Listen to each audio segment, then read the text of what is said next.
Build up. Thika Road looks like the place not to be this morning. But unfortunately, if you're already heading out and you're already there, please note that that is what lies ahead. And that is what is causing the bulk of the traffic. And that's where things seem to have woken up this morning. Other parts of the city not looking too bad at the moment. We will see slowed down traffic on Mombasa Road, however, because we know that area just past the weighbridge at Mlolongo, then heading out towards the SGR is slow, and just a bit slower. All right, that's what it looks like for now. Most parts of the city just waking up. Hopefully when they do, we will not have too much drama, but we'll be here for it. Let us know what it looks like in your neck of the woods. SpiceFM KE on Twitter. Text on 40127.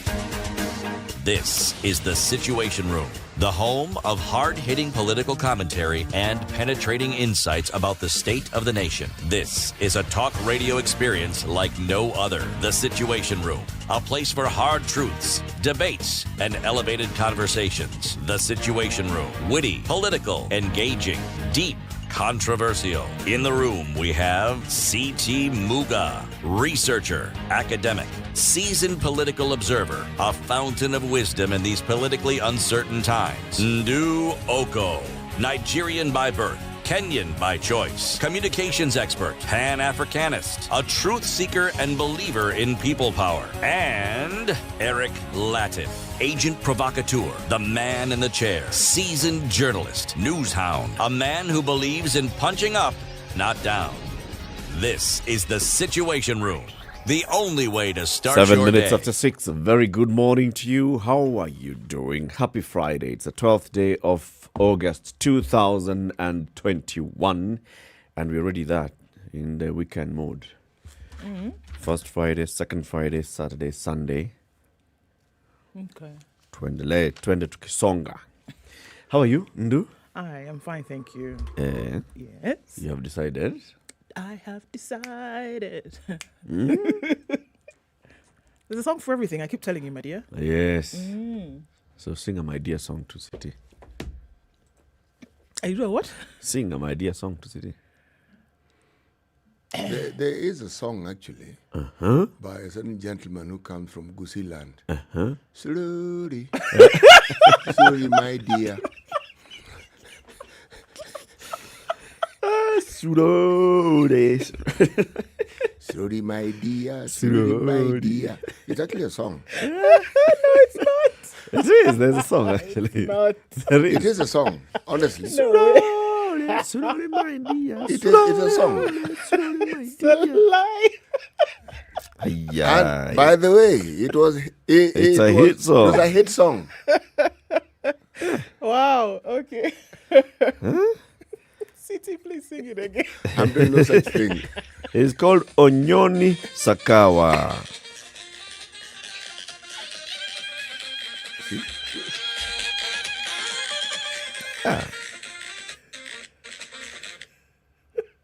It takes so long before it begins. There. Told you. See? Slowly, my dear. Even you relating. Yes. Yeah, it's a tough song. It's a proper song. People have finished me today. Huh? Wow. How are you, City? I'm very well, thank you, my dear. Clearly. You're coming in slowly. And the heart. Wow. Slow but sure. I'm Yes. telling you. Yes. Welcome to the show, everybody. We'll have various conversations. As usual, we reflect Kenya's and Africa's and the world's biggest conversations each and every morning. Today, we'll talk about the saving culture. Do Kenyans have a saving culture?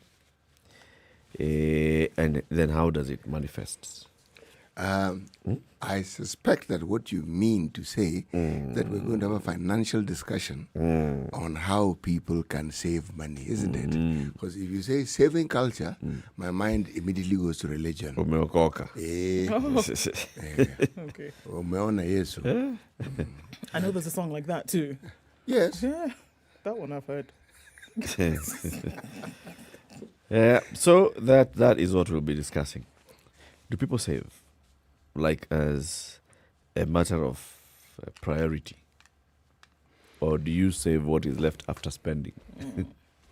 Or do you have anything to save? Do you have anything to save? Yeah, and then are those conversations also, people saying, ukiangalia hii maisha vile iko, chakula, nyumba, transport, karo ya watoto, nguo, nini. What are you saving? What is saving? Not what are you saving? What is that? Unasave aje.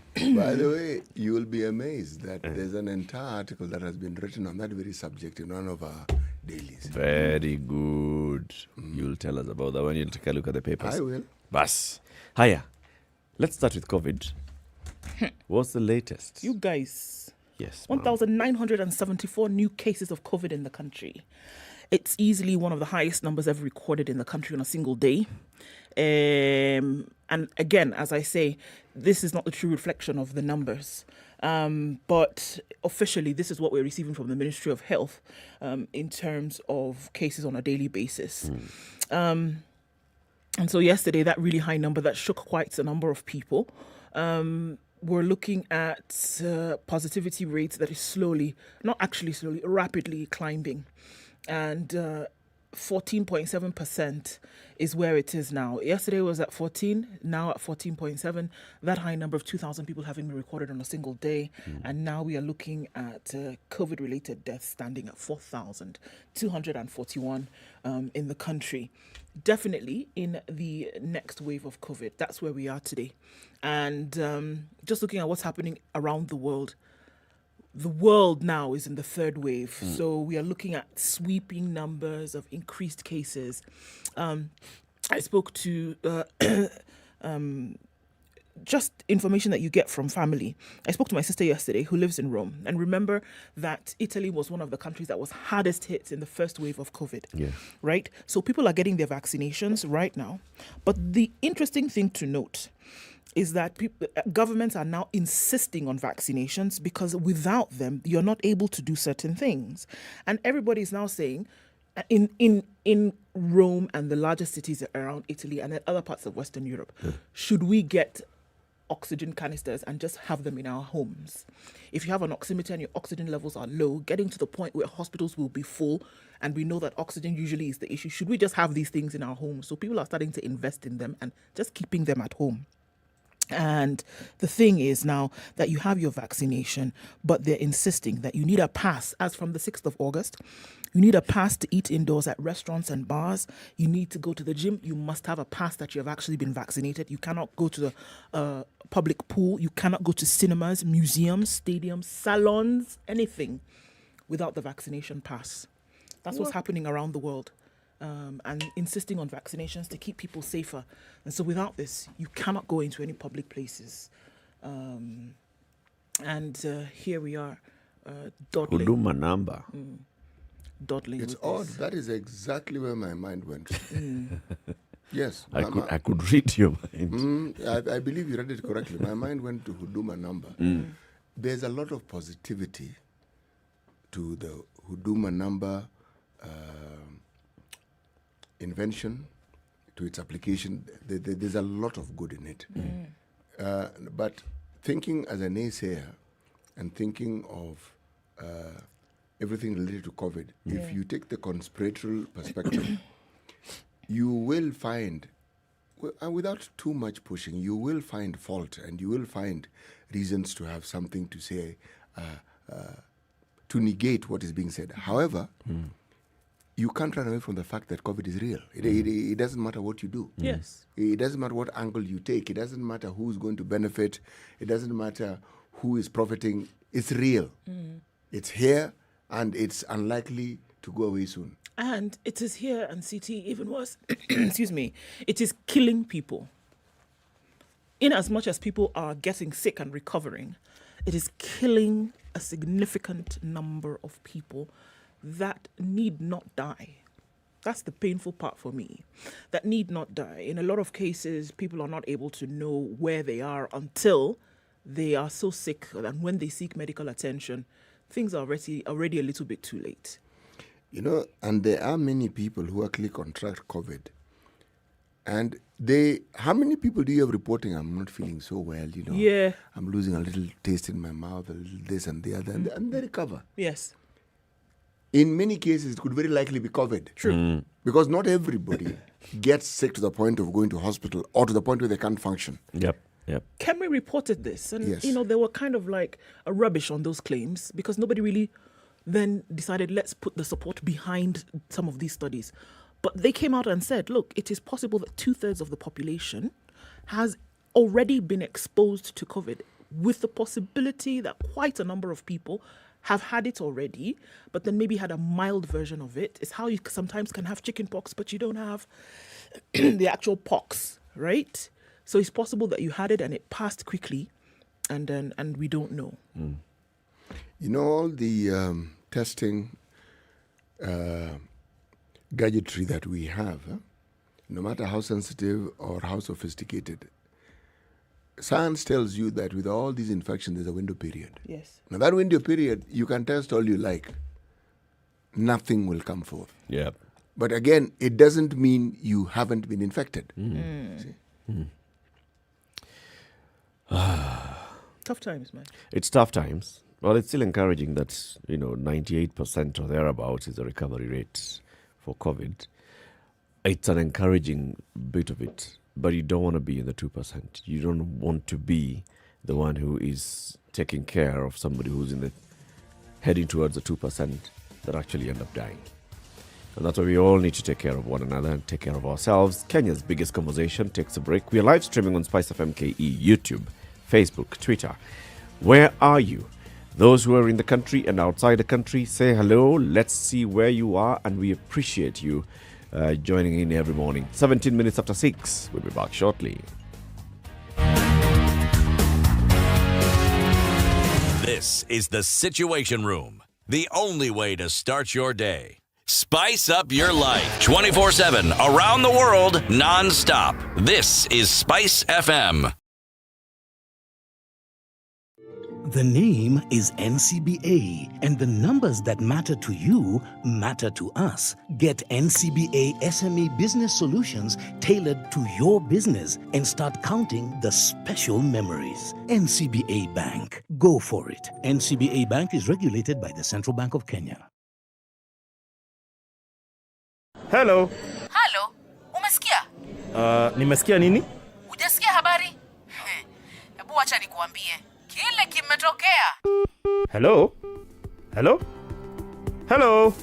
Don't wait for hearsay. Dial *550*1# to read the Standard e-paper from the convenience of your mobile phone for only 20 shillings from your telecom line, and stay up to date for a reliable source with over 100 years of experience. Cloudy conditions in Nairobi this morning. A bit of a drizzle here and there in Nairobi. At 15 degrees, it'll go to highs of 20 and lows of 13. It's raining in Nyeri at 13. It'll come down to lows of 12. It'll be a chilly day here, highs of 19 only. 15 degrees and mostly cloudy conditions in Nakuru, highs of 22 and lows of 13. 11 will be the low in Eldoret, where it's mostly cloudy at 13, and it'll rise to highs of 22. 27 will be the high recorded in Kisumu, that's currently clear at 18. It's also clear in Kakamega at 16. Highs of 27 and lows of 15. We'll see highs of 28 in Mombasa. It's partly cloudy at 22. Raining in Malindi now at 24. It'll go to highs of 28. Clear conditions in Kampala, looking out of Kenya at 17.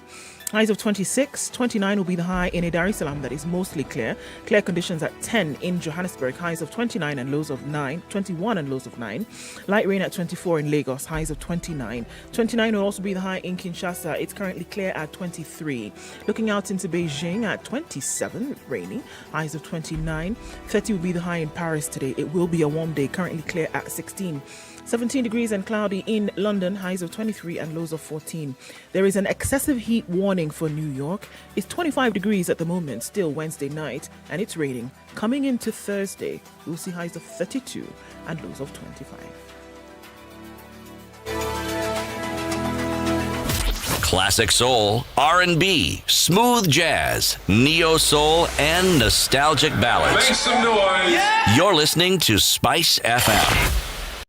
Mature, intelligent talk every morning. Spice up yourself.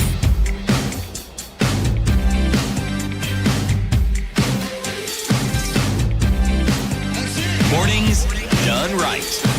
94.4 Spice FM, Nairobi. Okay, 20 minutes after 6. People are online, aren't you? I'm telling you, it's not a small hour. Look here. Sir Haron is tuned in from Chekalini. I'm liking these names, I'm telling you. Where? Chekalini in Kakamega County, and he says it's chilly there. Chekalini. Okay. Chekalini. Uta To Chekalini. Kalini. And his one was telling us about Cabras yesterday, wasn't Yes, yes. it? Okay. Okay, everybody else is tuned in. My goodness, everybody. Otieno Jr. is tuned in and says, this is a hearty, warm welcome to the show today. By the way, how about we make it a habit of giving ourselves time here every morning for people with information about health facilities where COVID vaccinations are going on to share so that those who can go for the same. I think that's a good idea. I think it's a brilliant idea, actually. So start, Otieno.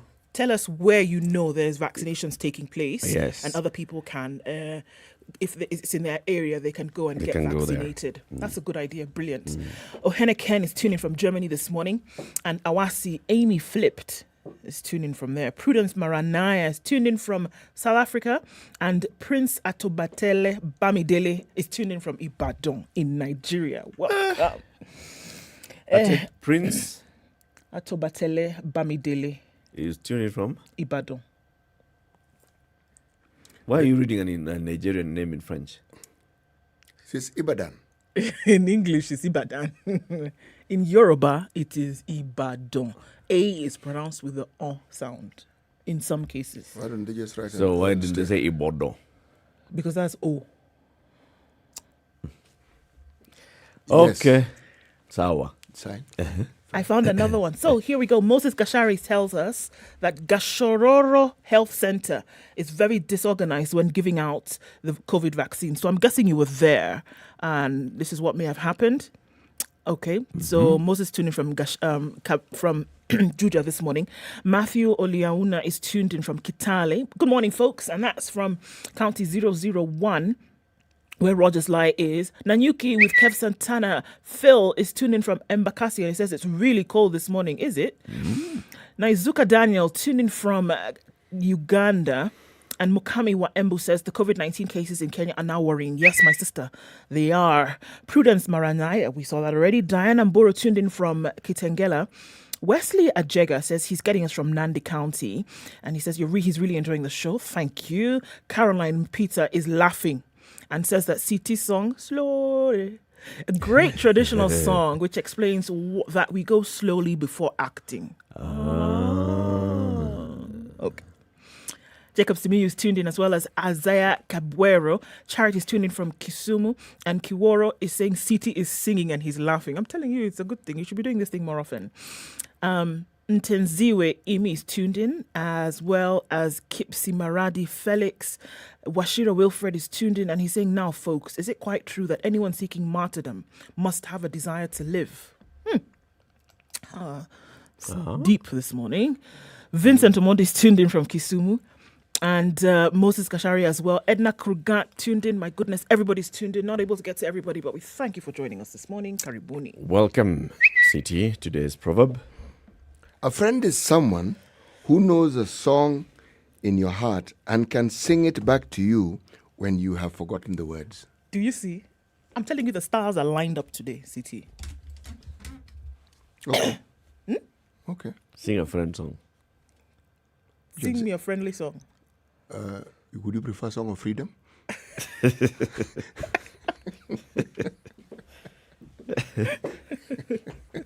A song of freedom. Bas. Okay, a friend is someone who does what again? Who knows a song in your heart and can sing it back to you when you have forgotten the words. Yes. C'est vrai. C'est vrai. It's very true. Let's look at the headlines, shall we? I want to start with page 10 of the Standard this morning. Chebukati fits 8 IEBC staff for bravery. Now, remember this reason by-elections that we've been talking about. By-election in Juja, by-election in Matungu and Kabuchai, by-election in... what was that other place in Kwale? Msambweni, yes? And Juja and the London ward in Nakuru.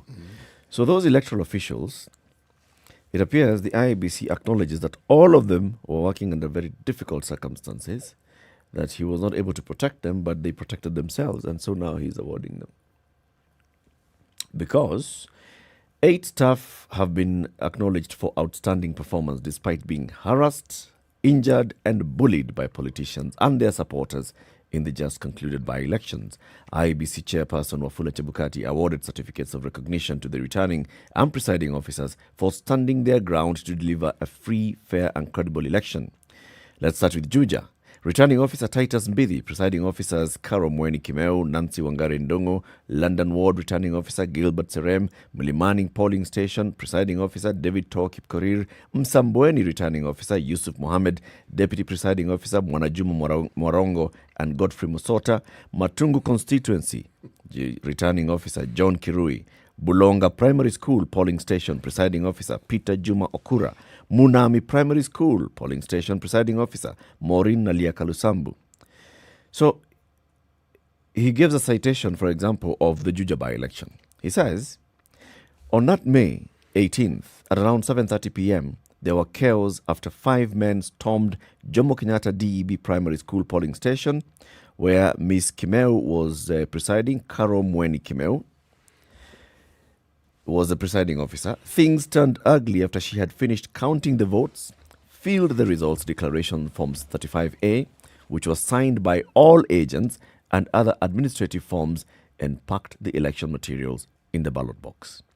Then, do the drum rolls. 5 men stormed the polling station and dropped on the counting area papers resembling ballot papers. These men then ordered her to count the alien ballot papers. Suddenly, the police officers who had been assigned to offer security at the polling station went missing, exposing the presiding officer and poll officials to harm. This is what Chebukati is saying. He lauded Kimeu for bravery in defending the integrity of the election. One man got agitated and kicked the ballot box, which hit the wall and cracked. Suddenly, gunshots rent the air. In the commotion, she tightly held onto the election results forms and the Kim's kits, dashed outside, crossed the road, and hid in the bush. Poof.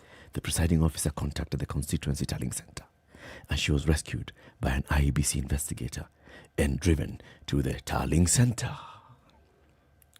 In that same constituency, Mwaka, a presiding officer at Jomo Kenyatta Primary School Polling Center, had also completed counting the votes and filling election results declaration forms when police officers other than those assigned to him arrived in the company of some men. Chebukati said the men placed marked ballot papers resembling ballot papers on the table and ordered the presiding officer and the polling station clerks to count and capture the same in the election results declaration forms. A party agent then stepped in, picked the fake ballot papers, and started tearing them. Suddenly, gunshots were heard outside the polling station. There was commotion. In the ensuing melee, the presiding officer secured the statutory results forms and the Kim's kits. He dashed out and hid in a thicket, from where he was rescued by the IEBC investigation officers. Let me just ask this simple question. Ask. You know, this drama, this early in the morning, You like it? very uplifting. Very uplifting. IEBC, I can see the series.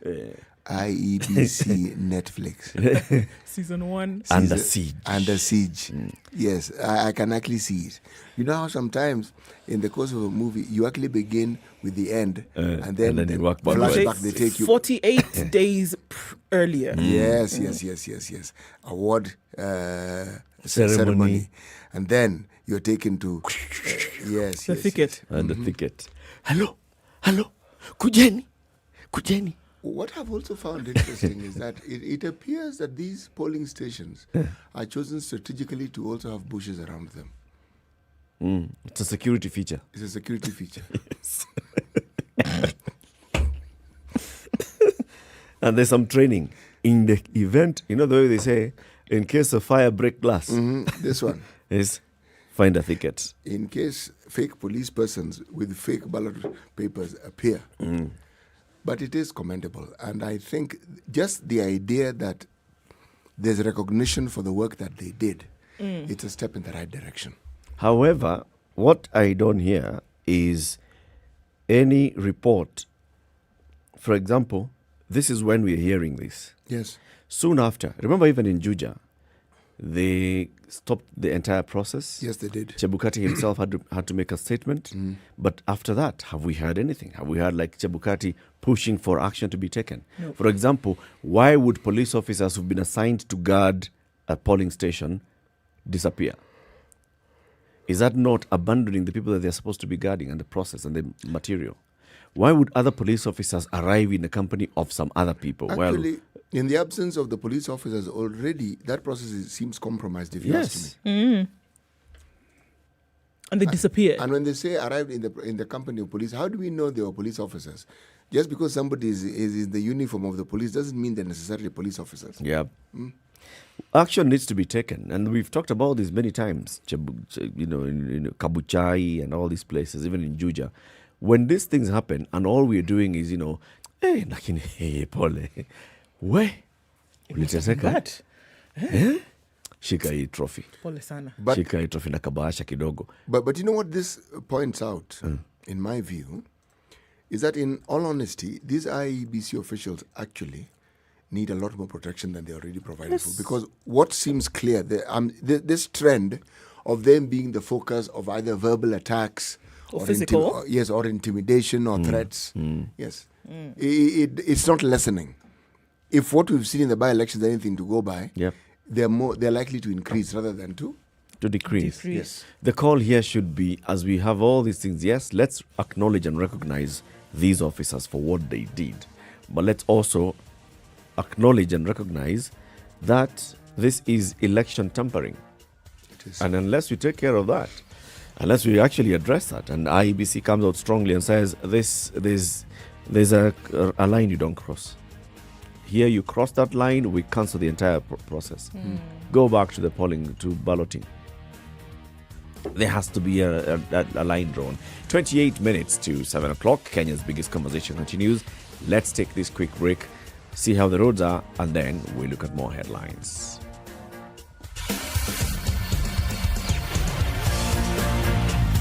This is the Situation Room, the only way to start your day. Spice up your life. 24/7, around the world, non-stop. This is Spice FM. Losing a loved one is never easy. The lingering memories, the what-ifs, but in all the gloom, we find ways of celebrating them. And here at the Standard Tributes, we aim to give your loved ones that befitting send-off. Visit www.standardmedia.co.ke/tributes today and post your loved one's tribute. In addition, get access to funeral services from our trusted vendors. The Standard Tributes, keeping memories alive.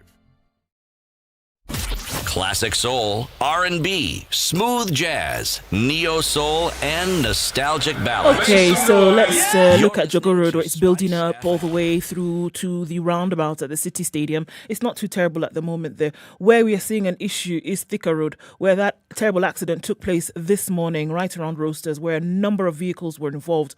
There's not much traffic, though, past Survey, and we'll just see that little spot at Roasters. And then after that, it's picking up as you connect with Kiambu Road and then the Muthui Square. It's looking pretty good in most parts of the city, just a little bit around Westlands coming into the CBD, and it hasn't really built up yet. Where it is building up right now, however, is on Mombasa Road, just at Cabanas, Changombe up there, and then heading out towards General Motors. It slows down a little bit. ICD route is usable, and then you connect with the Southern Bypass. Try that as an option this morning. We'll take a look at how it might develop as we go along. You can get in touch in case things do get sticky where you are. SpiceFM KE on Twitter, and you can text as well on 40127.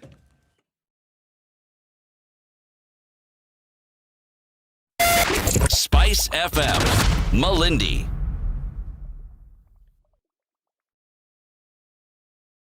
Mature, intelligent talk every morning. Spice up yourself.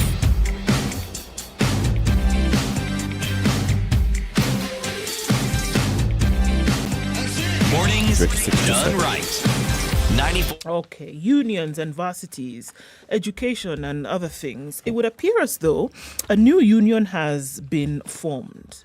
a new teachers union has been formed. Scramble for teachers as new union is formed. The teaching fraternity is staring at a major split following the emergence of yet another splinter union.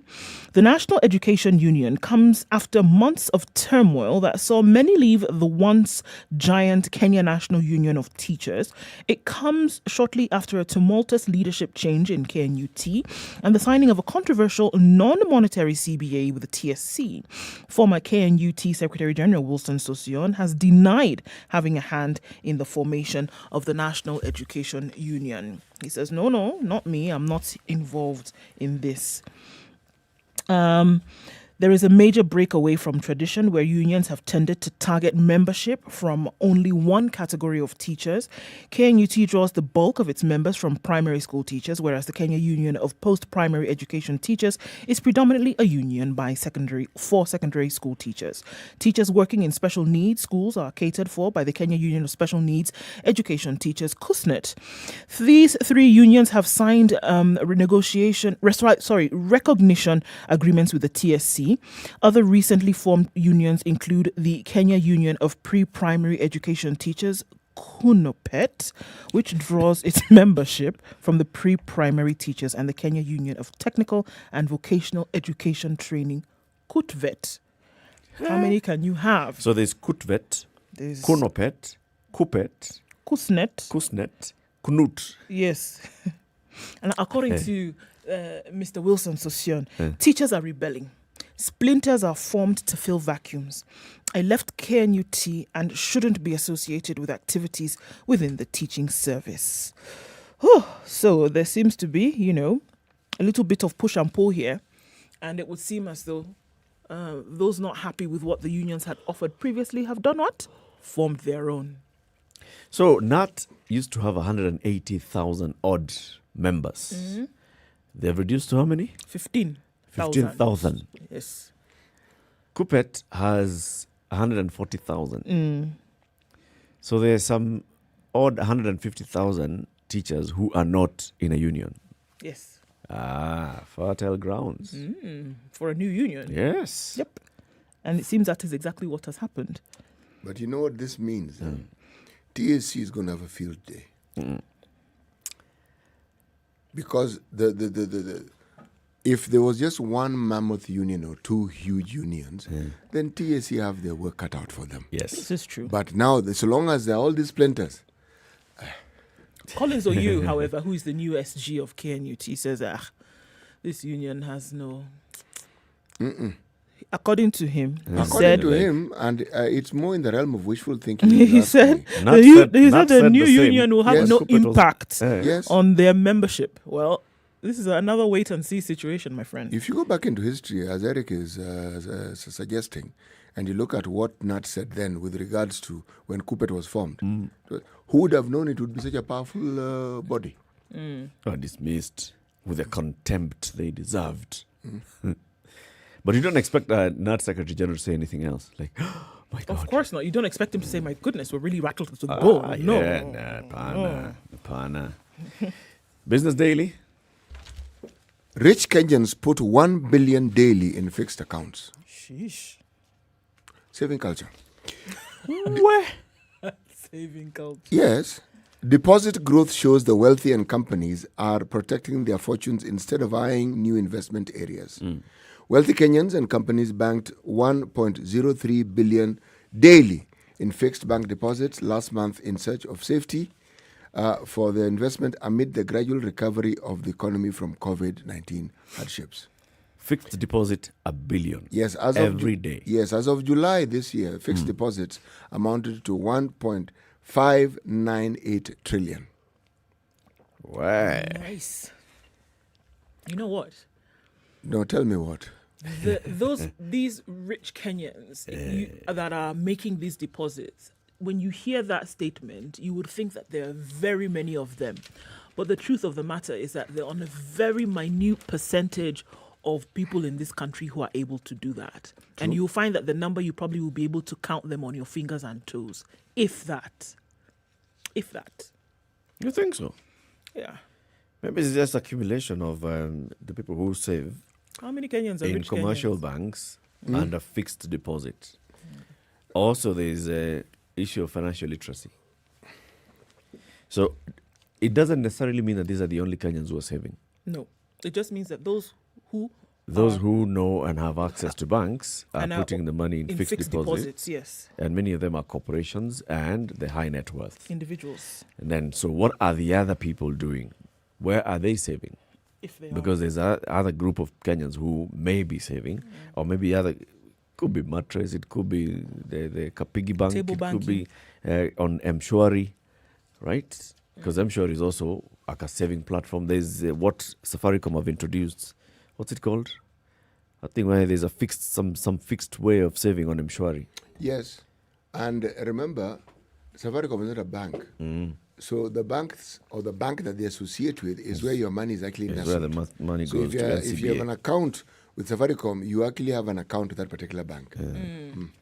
It's called lock savings. John is right. It's called lock savings, John. So what do? You put money into, you determine how long you want to save in advance, and then you say how much you'll be putting, and then you'll be putting that amount. Yes. The person who's actually going to be joining us is from Safaricom Sacco. We could ask her that question. That's a good idea. Yeah. How many people are putting money in all these pouches?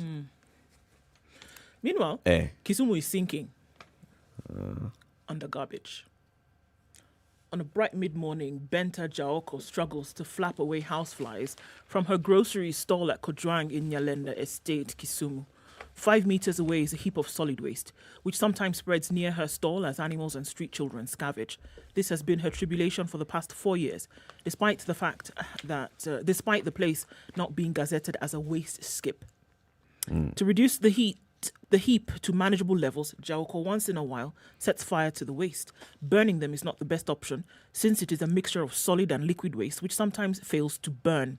Her mud-walled house is 10 meters away, and the waste has spread to below her bedroom window. She is, however, ignorant of a waste management strategy in the area and says she often spots people drop all manner of waste at the point. I rarely open my window because the stench is too strong. This is a story of one in Kisumu Estate, and it is a story that has spread to other estates in Kisumu. The town centre sparkles, but those who live in areas to then come to town to work are suffering under the heavy waste and lack of management that is occurring throughout the city. Such is the story of Jaoko. It's also the story of Obunga. It's the story of many more people who are complaining that when you drive into Kisumu city, the streets are sparkling, but going into the stomach of the city, it is dirty. And calls have been made to county government to do something about this. But guess where the calls have fell? On deaf ears. So there's a whole issue of waste management in the city. This is a direct and preserve of the county government. It is. This is the same Kisumu that we talked about some months ago. I think it's about a year ago now. I talked about the water management in Kisumu, where they did some tests and they found that the quote-unquote safe bacteria that should be resident in water had been multiplied 1,800 times. So even water that is being supplied in the taps in the city is not consumable. What?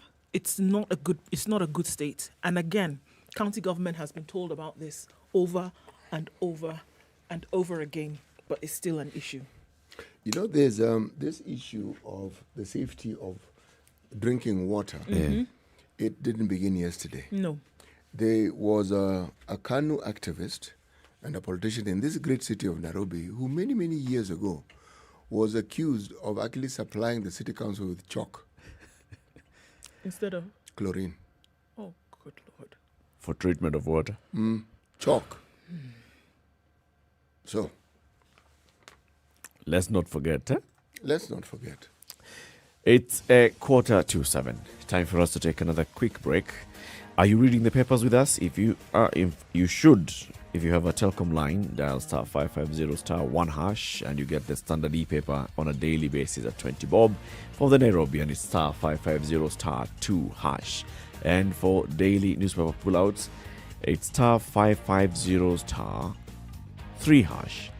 Nairobian, and the standard daily is 20 bob, and the pullouts are 5 shillings. All this money deducted from your airtime on a daily basis. Star 550 star, either 1 hash or 2 hash or 3 hash from your telecom line. You know, when you see someone being jailed, a governor or two or someone who stole, then people will fear. Because our problem is not the borrowing, it's the stealing. We've become actually a nation of thieves. The only thing we lack is an opportunity to steal. The guys who quote the Bible and say, I'm a Christian and all that, and you know they're thieves.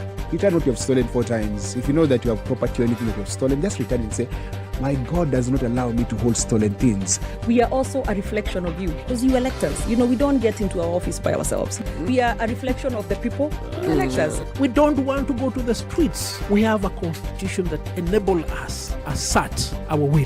When the legislature are now being taken as hostage by the executive for whatever reason, we are now bound by what they want us to do. This is just outside the realms of reality. We have impunity written into the DNA of our political class. How old were you when you learned that Jeshi Lokop is Jeshi Lawokov?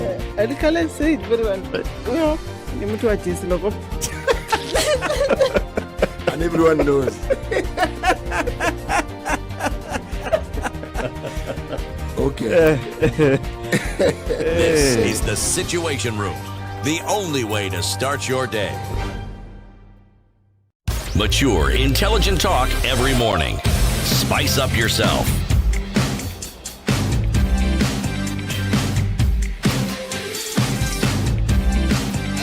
Mornings done right. 94.4 So you see that thing in the SpiceFM, things, Nairobi. of, present and then flashback. Okay? So present, Francis Kirago Karuga is presently seeking justice because of what happened in 1995. On the 9th of January 1995, his son, Samuel Karuga Kirago, the man is called Francis Kirago Karuga. Let's not confuse them.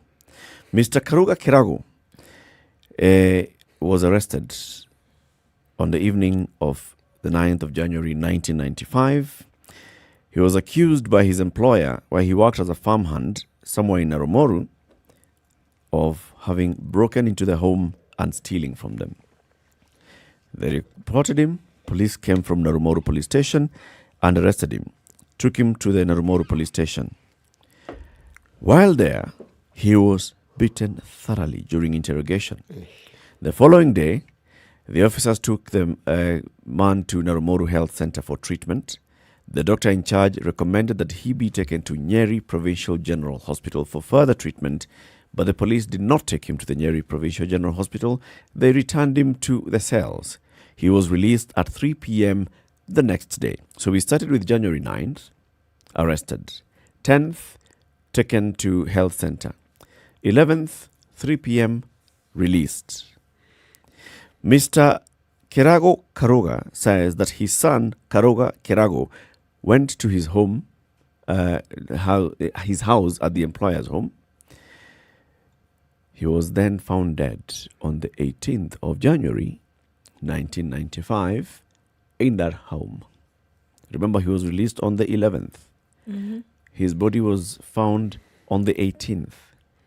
They took the body to the Nyeri Provincial General Hospital mortuary, and a post-mortem examination conducted on the 26th of January revealed that he had died of severe injuries to the head and chest.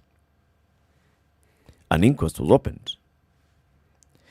The inquest showed that the police officers who had arrested him and who were in charge at the Narumoru police station, had a case to answer. So this matter was taken to Nyeri, and the courts recommended that the DCI and police take action and prosecute the police officers. In 1995 still? 1995. The gentleman was 29 years old then.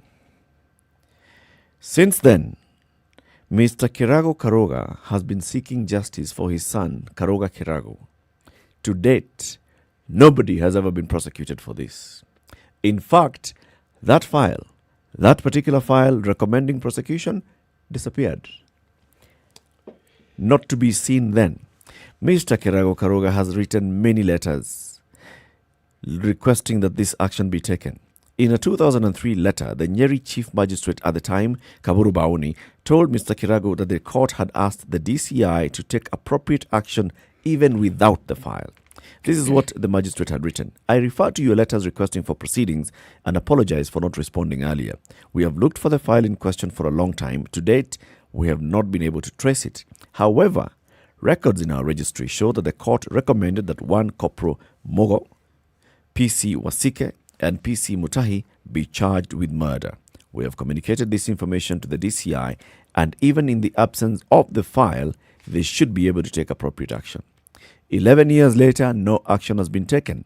Kirago then decided to write to the DPP for further assistance. Prosecution counsel Laura Spira wrote to him on the 28th of May 2014, writing to the DCI in Nyeri, inquiring why the officers had not been prosecuted. This inquest by the DPP, nothing. Prosecution counsel Stephen Cheboy wrote to the Nyeri DCI officer requesting the inquest file to be delivered to them. The last request from the DPP's office for the file was made in 2015 by prosecution counsel Gertrude Kiilu. Undeterred, Mr. Kirago made fresh attempts in February this year to get the case going. He wrote to the Nyeri law courts, but as in the past, nothing has come out of it. Mr. Karuga Kirago died 29 years ago. The father and mother have been trying to seek justice. The mother has since died. The father is still there trying to seek justice. And what is the government doing? Moving paper. Why is it so difficult? Why does it appear to be so difficult to prosecute the police? Who do you think is responsible for the investigation? Police. Precisely. And in those days, and that's where I'm leading to. The person who was also responsible for prosecution, police. Police. Now, this is what I'm saying. Until and unless you have a working body that will be able to prosecute and investigate the police, we will continue to see things like this. This is something that happened 20 odd years ago. Yep. Just 3 weeks ago, we had yet another case where two gentlemen who will be buried tomorrow, but by the way, same thing happened. Inexplicable set of circumstances. Yep. Being buried tomorrow, and the individuals who were said to have something to do with this were what? Transferred. Yeah. That's about the size of it. And what we are getting, despite all the concerns, the CS in charge of this, Mr. Matiang'i, is in the news even this Today, morning. yes, They're supporting saying, his men. The investigation is going on very, very well. Very, very well. That is what you hear. The two young men in Embu who ostensibly died when diving out of a police vehicle, jumping rather, diving is my word. Yeah. This is a matter that I think has been in the media and has drawn enough attention to the point where the Minister for Interior has even commented on it. Okay? But with such things, the only thing that I have to say is, I wait to see. This family from 1995, Kirago Kuriga, have been waiting to see. Oh, by the way, for 20 years. That list is long, huh? Yeah, there are very many people whose family members have died at the hands of police and are still waiting to see. Oh, that we had a conversation. Police officers have died. Yeah. Yes. And family members are questioning the police. Yeah, questioning the police about the police officers who are their family members. We had Internal Affairs is actually supposed to be the arm in the police service that investigates untoward behavior amongst the service. We had a conversation here with them. And if anything, it strikes me as a PR move within the police to just kind of make sure that everybody's okay. And it's not what it's supposed to be doing. IPOA tells us stories here every day. What are they saying? We are investigating. We are investigating, surely. Even somebody who has an ounce of logical thinking, by now you would have been able to uncover something, don't you think? Well, if you consider the things that are often uncovered, there's a side to this story that I've always found particularly interesting, especially if you speak to members of the police service. One of the things that they particularly find frustrating is that what I'm going to call stonewalling. You may actually begin the process and you investigate and Yep. you take it up. Yep. It stops. It stops. You've done your bit and you're expecting action to be taken. Now, the person from whom action is expected is your senior. Yep. And usually there is nothing you can do. That's it. You've taken that level, it's gone dead, you keep quiet, you leave it. But you've actually done your bit. You've even given your recommendations. You know, the Ethics and Anti-Corruption Commission would actually have been toothless if they were not able to investigate themselves. And if they didn't have a budget to do some of these things, my friend, they would be equally toothless. Completely. Yeah. The reason why you find them making progress, even if it's slow, but they make progress, is precisely because they're able to investigate, and even more interesting, they can prosecute. Yes. And they even have a court. But looking at the face of things now, do you think this father and mother, just looking at it now, sad as it may sound, do you think that they're going to get... Mother died. Yep. Will they get justice for their son? You know, by the time you have a son whose work at the point in time was that of house help, okay? These are people whose circumstances are simple, okay? Now, must we render more sustenance to this saying that mnyonge hana chake? Imagine. Meaning, if by some misfortune you happen to be poor, economically disadvantaged, do not expect justice. Is that what we ought to be taking as the norm in this country? Honestly. You know, already the fact that this guy was arrested, he was released, he stayed dead in his house for at least 3 days. He was released on the 11th. Found He on the was 18th. found on the 18th. By the time this guy was released, they probably knew that he's injured. That fellow should He's have been probably taken a to walking hospital. corpse by the time they They were released told, him. take him to Nyeri PGH. Yeah, on his release. They didn't take him to Nyeri PGH. They took him back to the cells. Maybe they saw, this guy is getting worse. They released him, told him, kwenda nyumbani. He had no means of taking himself to the hospital. He went. And because it's a employer who had accused him, so he could not even have a conversation with the employer. He died. Final story before we get to the top of the hour. There's this one. Auditor General, Nancy Gadhungu. She's doing the thing. The latest report by this Auditor General, my friend, is just pointing fingers at everyone. The Unclaimed Financial Assets Authority, UFA, has done little in delivering on its core mandate of connecting beneficiaries with their cash that's living and lying idle at the state agency. This is according to a new report by the Auditor General Nancy Gadhungu, which notes that the agency's success rate of distributing unclaimed assets to their rightful owners is significantly low. As of June last year, the authority had given out 2.7% of assets it had received to the beneficiaries.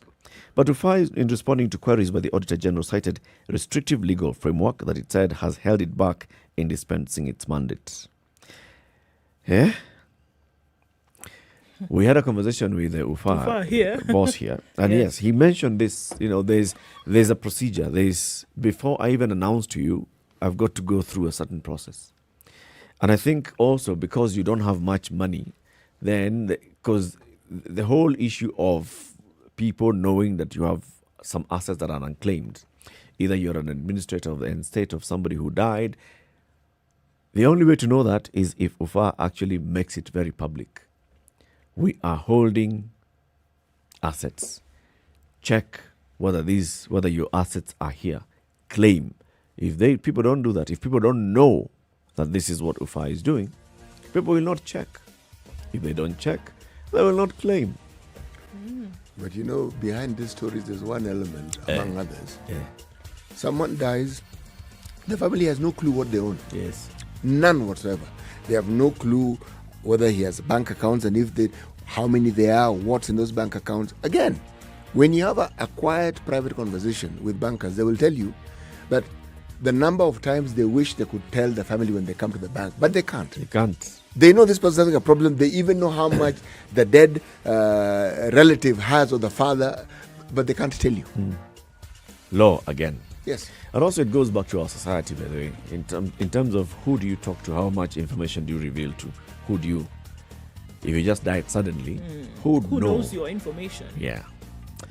Keep it right here for more conversations. Good morning. It's now 7 a.m.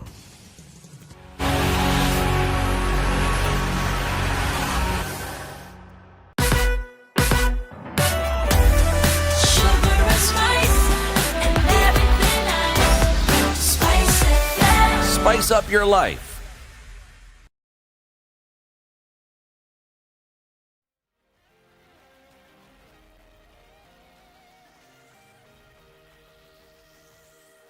Good morning. This is the Newswire. I'm Leah Ubaga. Negotiations that have been led by President Uhuru Kenyatta to reunite the former NASA consortium are proving to be unsuccessful. This is because it's believed the situation is meant to ensure ODM leader Raila Odinga succeeds the president. Political analysts say the move is a source of tension among the bigwigs who've already announced their intention to run for president next year. Political analyst Arnold Maliba says it's clear that President Uhuru Kenyatta has decided that Odinga is the right candidate to battle against DP William Ruto. It's almost impossible, and all of us know this. Literally all our proverbs from wherever we come from speak about bigger rivers not joining smaller rivers. It's a little bit difficult for Raila, for example, with the kind of following he has, to be a deputy to Kalonzo, for example, or even Mudavadi. Still, that's why I actually think there is magic, miracles do happen. In fact, there is a church called Maximum Miracle Center, but I do not think that the president will hack this miracle of putting this One Kenya Alliance together and having one presidential candidate. This comes as NC's Musalia Mudavadi says he'll not forego his presidential ambition in favor of any other aspirant despite unity calls. The ANC gave me the mandate to seek the presidency of this country. They have not renounced that. So as far as I'm concerned, and as far as ANC is concerned, as far as our supporters are concerned, our focus remains the presidency in 2022. Police officers will now enjoy counselling services after the National Police Service Commission established a unit and staffed it to attend to their demanding situation. 20 counsellors were unveiled during the launch of an induction program at the Directorate of Criminal Investigations Training School. Inspector General of Police Hilary Mtiambai says they'll be instrumental in offering psychosocial support to police officers and their families with a view to improving their life skills. The corruption case against Malindi MP Aisha Jumwa is meant to proceed today after it took a new turn yesterday. Her lawyers representing her of alleged misappropriation of 20 million shillings failed to submit documents in court. Jumwa's lawyers were demanding to be paid by the MP before handing over the documents to her new lawyers. The court has also indicated that it would be unfair to proceed with the matter that way and has called for a mention tomorrow. So tomorrow we shall be there. But my colleagues who had been summoned, it's like there were some kind of crooks or criminals. But then the court has also disassociated itself with that. The court has indicated that it only wanted for the councils to appear and give all the statements that they had to the incoming council, which of course they declined to do so because of their own rights. So the court has also ordered that then the state must, at their own cost, provide statements to all the accused persons and counsel who has come on record as well. That's the Newswire. I'm Leah Ubaga.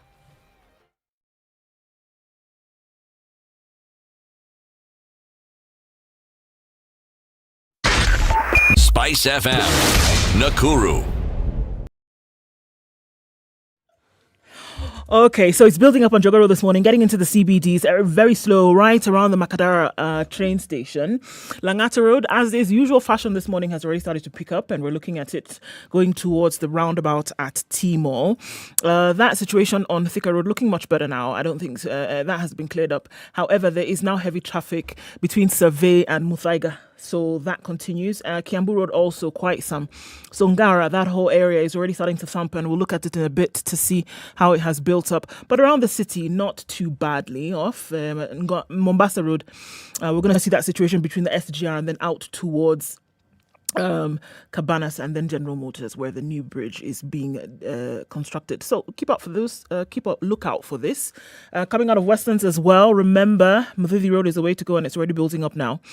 But not too bad. Things are at a dull roll, so I think it's a good thing. Talk to us on SpiceFM KE on Twitter. Text on 40127. We're trying to keep things moving this Thursday.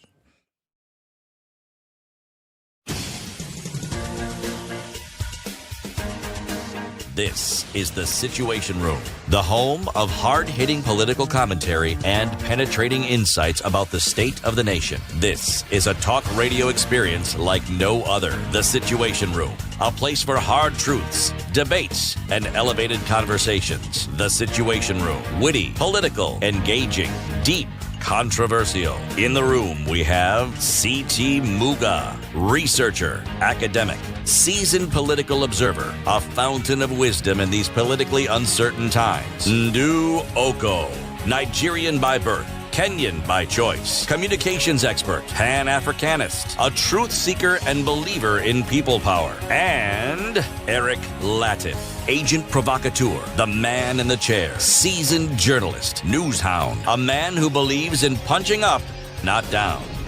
This is the Situation Room, the only way to start your day. It's 5 minutes after 7. Very good morning to you. How are you doing? Kenya's biggest conversation enters the second hour. We are here until 10 a.m. City, sing the proverb. A friend is someone who knows a song in your heart and can sing it back to you when you have forgotten the words. You know the song in your heart, and they can sing it back to you. When you've forgotten the words. Our guest this morning has a song. Let's see, who's a friend? Can you guess the song? I can guess the song. And there's even, a well-known band in the time when I was a youth that actually sang a song in the direction of the conversation. Okay. Money, money, money, money, money. Money. You sang twice today. This is a day in the history. You know, this actually isn't singing. It's singing. At best, what you see me attempting to do is attempting to sing. But what comes out is a croak. So you call it singing if you like, but I know I'm not singing, and I know I can't sing. Every penguin has a song. I've been called a penguin. Yes, you have. Our guest is Elizabeth Modogo. She's the vice chairperson of Safaricom Sacco. Welcome to the Situation Room, Elizabeth. Thank you very much. It's good to have you. How was traffic? It was not so bad. I only had a small hitch at Ngong Road towards the mortuary, the morgue. But it was moving very well. Okay. Thank you. Good. When you're leaving, it'll even be better. Yeah, this is Mombasa Road and we are in this season. Do I get to sing Baba Ni Pepe Sa? I tell you, City's mouth is open. Oh, it's a beautiful song, by the way. You know it? Of course I know it. What? I know it. Look, knowing the song doesn't mean I can sing it. Okay, I know of the song. Yes. You know of the song? Yes. It's very coastal. It's true. And the Safaricom choir did it very well. Yes. Yes. And as a man who grew up at the coast, you can understand why it resonates so quickly and so easily. Yes. Good. Can I imagine that then? Can I guess that you're in the Safaricom choir? I was in the Safaricom choir, but my heart is still there, and I enjoyed being there. It's a very passionate moment for me, just to be able to sing your heart out and being able to bless other people as you do that. Yes. Today's proverb, City, Yanni, it's not you picked it. You're like a druid. Anyway. Down memory lane. Bas. The conversation that we want to have this hour is on savings culture. Do Kenyans have a savings culture? Do we actually think about saving? There's that headline that CT read to us this morning that high net worth individuals and companies saved 1 billion shillings a day in the last 1 month. Well, as of July, the saving, the amount in Kenyan shillings that had been saved is 1.595 trillion. In fixed deposits. Sitting in the bank for the government to borrow as they see fit. Like that. Sitting there. Hey. So there are some who are saving there in commercial banks and others are saving in Saccos. Safaricom Sacco, in which you are vice chair, is a big Sacco. How many members do you have? We now have active members, over 12,000 members. In totality, close to 16,000 members, and we are growing. So how much money do you have? I'll not shy away. Our portfolio is in the range of 7 billion, slightly over 7 billion. But you see, Yoni pesa imewekwa sitting there for members to borrow. They have their money in bank accounts. So they also contribute to this huge sum that we are speaking of. Am I right? You're right. Yes. A specific fraction of the money that we have also sits in the banks. And the other regular amount, we actually leave it out for the members to be able to borrow. The Sacco operate in a very interesting manner because it's purely owned by the members. So the members have the leeway to come in and borrow and be able to do 1, 2, 3 things. For example, if they want to do some investment, long-term investment, they want short-term investments. Our landmark is basically the emergency loans. And if you have school-going children or if you're going to school, you know exactly what I'm talking about. When you need an emergency loan and you need it within 24 hours, and to some instance, you actually get to deliver that within 6 hours. Yes. So looking at that, the number of members that you have, Yes. the amount of money that you actually have, Yes. you know, which is members' savings. Yes. Because that's what the S in the Sacco is saving. Yes. Would you then say that Kenyans have a savings culture? So to some level, Kenyans have a savings culture, but they don't know they do.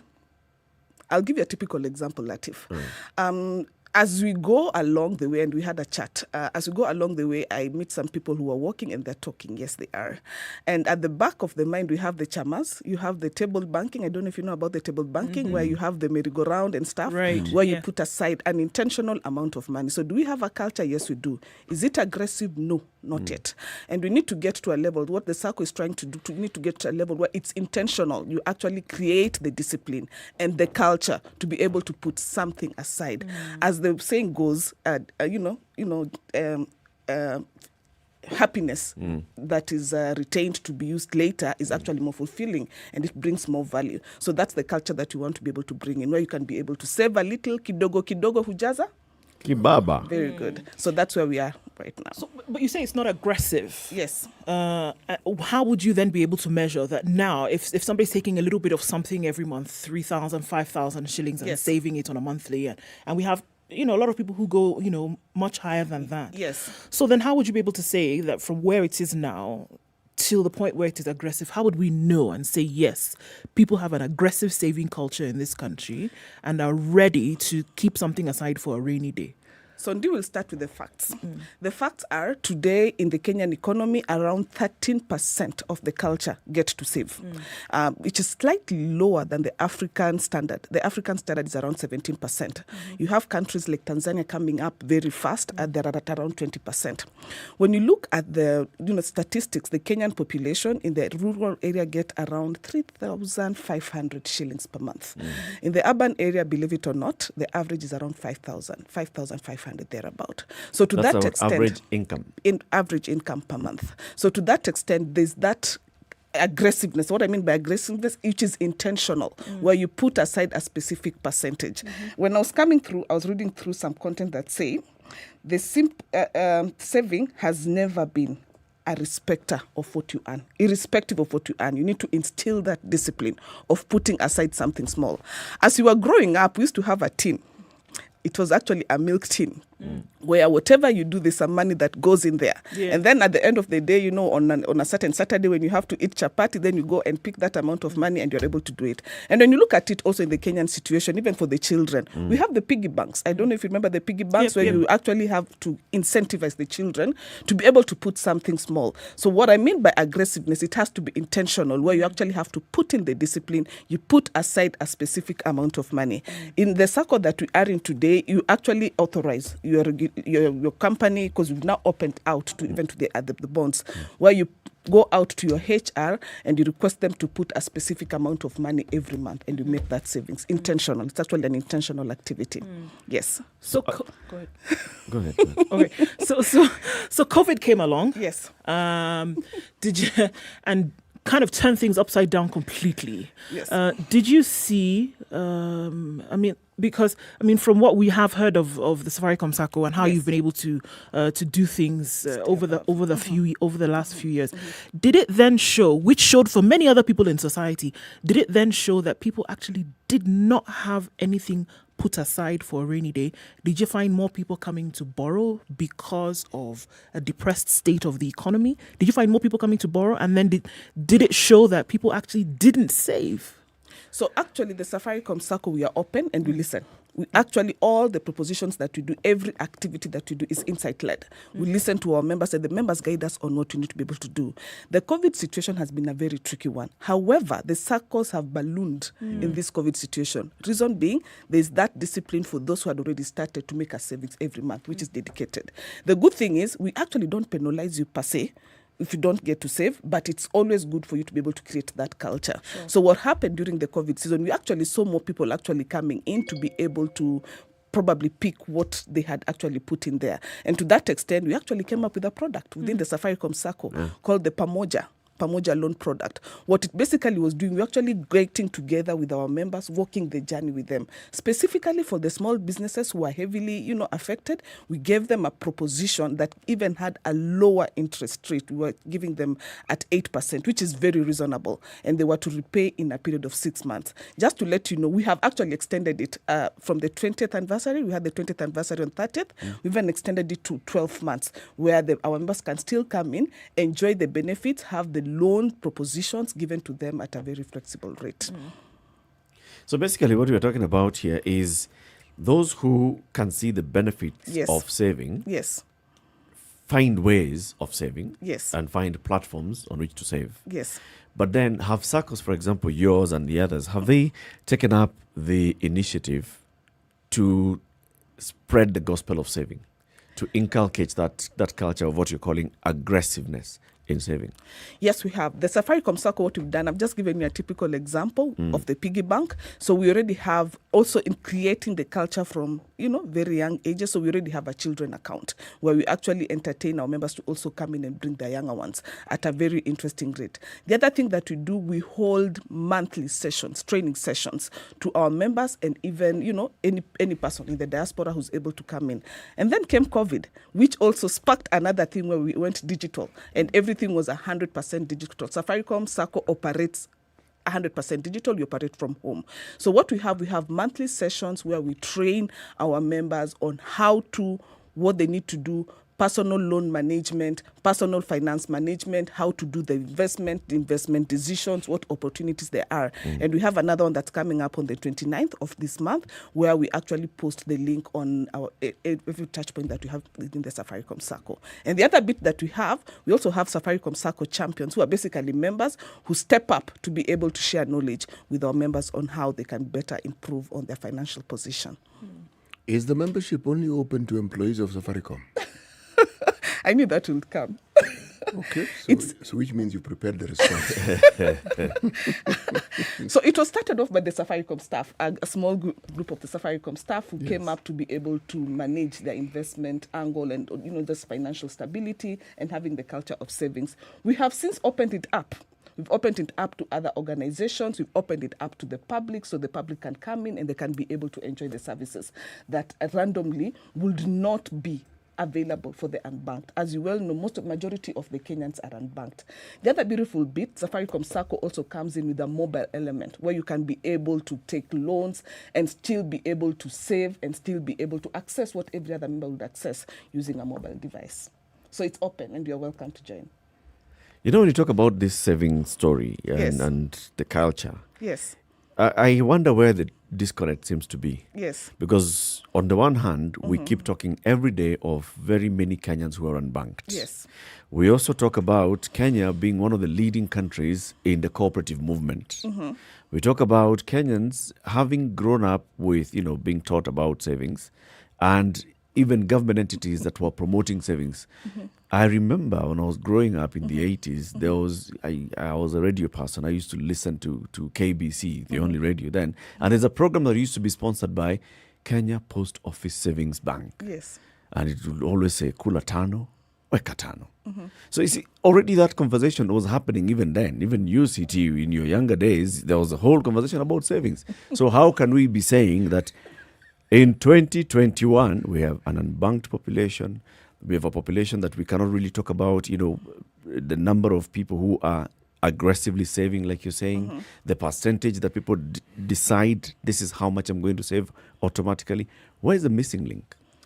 So I want to go back and I think you've taken me down the memory lane. Did you ever have the post bank card I book? had a book, yes. Is it still there? Do you know you can actually go back and retrieve? I'm sure you can. I actually because the money has looked at it actually the other earned day. some It interest. had left some cows, few thousands.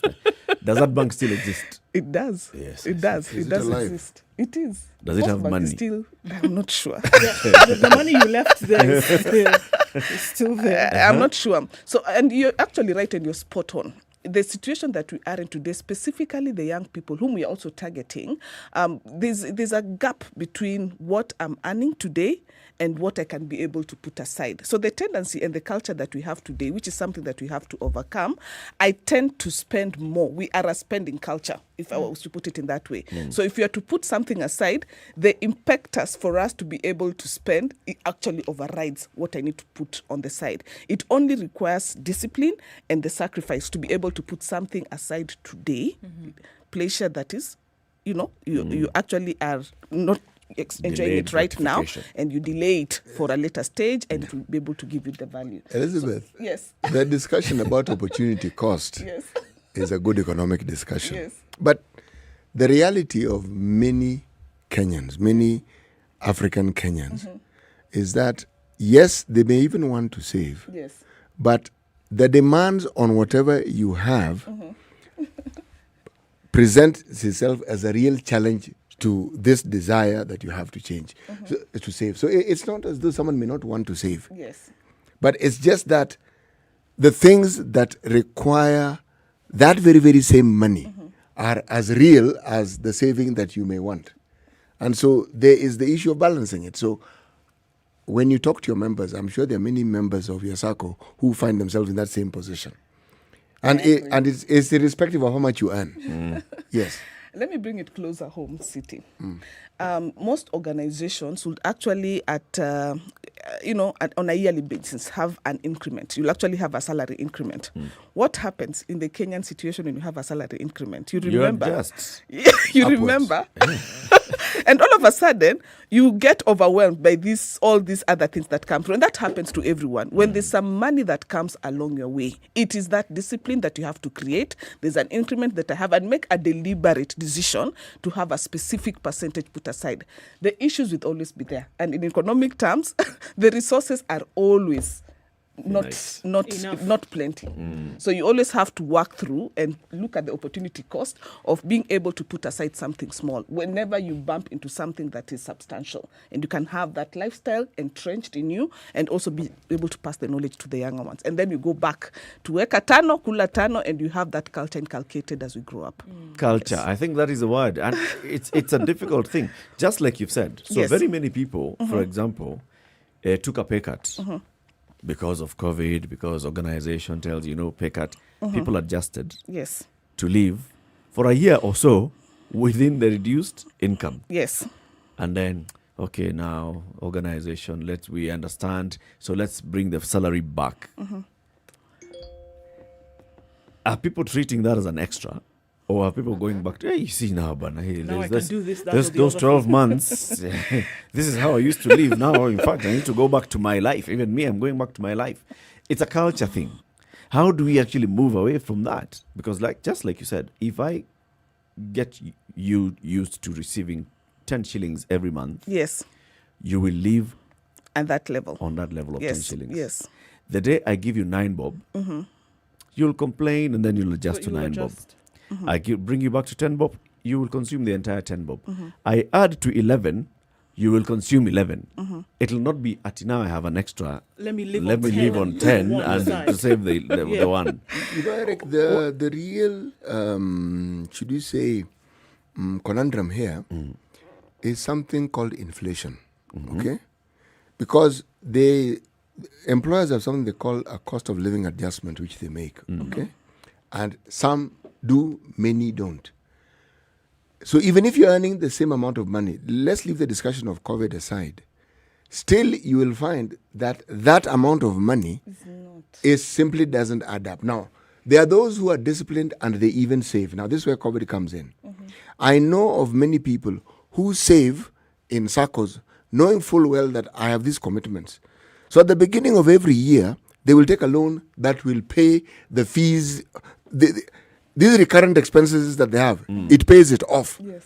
So now this then spend the year saving and paying back so that at the end of the year, COVID comes in, you don't have a job. You don't have a business, or the business has gone down. So whatever you are able to do, you are now not able to do. Now, under those circumstances, a progressive Sacco like yours, what have they come up to try and mitigate against this reality? Because it is a reality.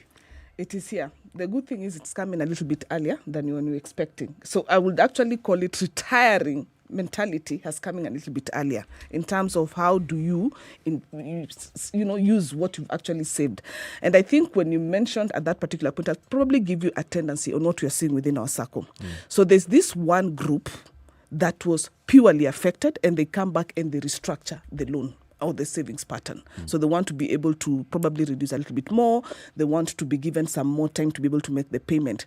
There's this other group who have realized when COVID came, I'm working from home. Coffee doesn't cost 300 shillings a cup. No. It actually costs far much less. With 300, I can actually take coffee the whole day. Okay? I can actually take out coffee the whole day for that 300 shillings. So they've actually come in intentionally to be able to increase on their what they're saving. And to that extent, we have seen a lot more members coming in to take more loans because they're investing in maybe hard stuff, doing lots of constructions. We have lots of constructions that are happening around there, and we have been supporting that trend. So what we have come in as the Sacco, just to be able to answer City, we've actually come in to be able to share that knowledge. That's why we have aggressive sessions and training sessions, knowledge transfers. We've also had real life experiences where we also give testimonials on this is what I've been able to do, just to be able to impact positively on our members and those who are non-members, proactive members, to be able to come in and be able to take, put aside some money, because what the Sacco actually thrive on, we actually give you a loan against your savings. So it's actually the member savings that we're giving you a loan against. So there's that opportunity, there's that opening, and that is the gospel that we preach. So, Elizabeth, something a little bit more sensitive is that a lot of the depression that we see, a lot of these very, very delicate situations, from studies and also from what you can see by talking to people that you interact with, is that it is because of a financial situation. Yes. The squabbles that we see into home, the general depression has everything, a lot to do with not being able to... Instability, not being able to meet needs, not being able to stay afloat. Now, there may be some people who don't have what they think is not enough, right? Elizabeth is here talking about people who are doing construction, and I have 1,000 bob. How am I even going to be involved in this? Yes. And then we have that people are not able to perform in their duties because of this weight mentally. Are you involved in such processes as well to encourage those who may have never had a culture? Yes. Would love to get into a place where they're being able to keep something for a rainy day, and then at the same time being able to work and then invest in something that would help them tomorrow? That's a very interesting question, and I don't know if it's a little bit premature to speak in the plans that we have within the Safaricom Sacco, but I'll speak about it anyway. So the scenario is actually real. It's actually here with us. There are those who have actually been heavily affected, and there are those who... it's business as usual. They have opportunities to be able to save. So what we have done, we have tailor-made solutions. We listen to our members case by case, and we are able to intervene. Not 100% to make sure, I was in this position, maybe I was on a 10,000 shilling pay, and now I'm at zero. I'm having, lots of family issues. We come in and give you the 10,000, you don't do that. However, what we do, we actually open that room where we can be able to come in and restructure. You can actually come in and restructure your loan, or you can actually come in and take what I had mentioned earlier, the Pamoja loan, which basically supports you. We also give you advice on how to start a business. For example, a small-time business, how you can be able to also, have the culture of being able to put some hard work onto it and be able to reap some benefits out of it. So we actually walk the journey with you. We understand this is a situation that we are in. We don't know for how long, but we walk the journey with you to be able to support. And we also have some counseling services that we offer. Yes, so we have lots of partnerships with people who are like-minded, and they're able to offer their services to our members. Do you save? Do you think about saving? How much are you saving? In terms of a percentage of your income, and where and how, and what's the reasoning behind it, whether you save or not. These are the conversation that we're having this morning with Elizabeth Modogo. She's the vice chairperson of Safaricom Sacco, talking about not just Safaricom Sacco, but savings as a culture, using Sacco, stable banking, going to the financial institutions, the commercial banks, wherever, whether using a mattress bank or a piggy bank or, the M-Pesa. And in fact, we had even said we're going to ask you about the M-Pesa savings thing. And you the can just M-Shwari. mention to us about the M-Shwari savings.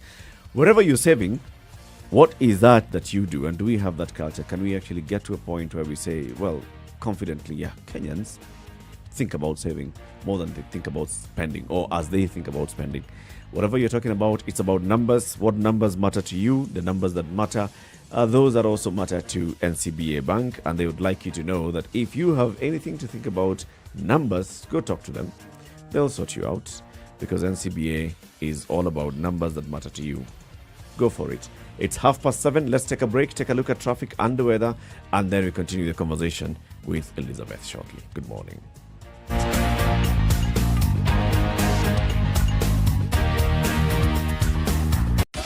24/7 around the world, non-stop. This is Spice FM. People say that happiness is a choice. I say that happiness is a series of choices, like opening a smart direct account and paying 100 bob a month for retrenchment cover of up to 450,000, life insurance cover of up to 900,000, funeral cover of up to 100,000, and mobile loans of up to 3 million. Download the Stanbic mobile banking app and open a smart direct account today. Niko sawa na smart direct account. Terms and conditions apply. Stanbic Bank Kenya Limited is licensed and regulated by the Central Bank of Kenya. Stanbic Bank. It can be. Gone are the days when hiring should be about hitting the brick wall, because we understand how much it means to have the ideal candidate working for you and your organization. That's why at Standard Jobs website, we offer the complete employer dashboard that lets you interact fully with applicants, lets you track the full hiring process through a qualified specific smart search tool. What's more, we offer a full-on custom branded page that lets your company stand out with your own to choose custom page. So visit www.standardmedia.co.ke/jobs today, and let's help you find the next ideal candidate for you. 24/7 around the world, non-stop. This is Spice FM.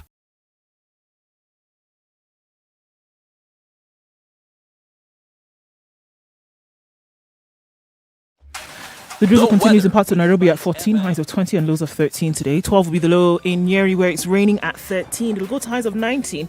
Cloudy conditions in Nakuru, highs of 22 today and lows of 13, and we'll see lows of 11 in Eldoret. It's partly sunny at 14, partly sunny at 22, highs of 27 and lows of 18 in Kisumu. It's partly sunny in Kakamega at 19, highs of 27 and lows of 14. 22 will be the low in a partly sunny Mombasa. Continues to rain in Malindi at 25, highs of 28 and lows of 24. It's sunny in Kampala at 17. We'll see those as lows, highs of 26. Sunny conditions as well in Dar es Salaam at 21, highs of 29. It's clear in Johannesburg at 10. Chilly though, highs of 21 and lows of 9.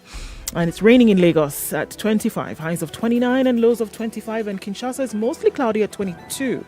We'll see highs of 29 and lows of 21.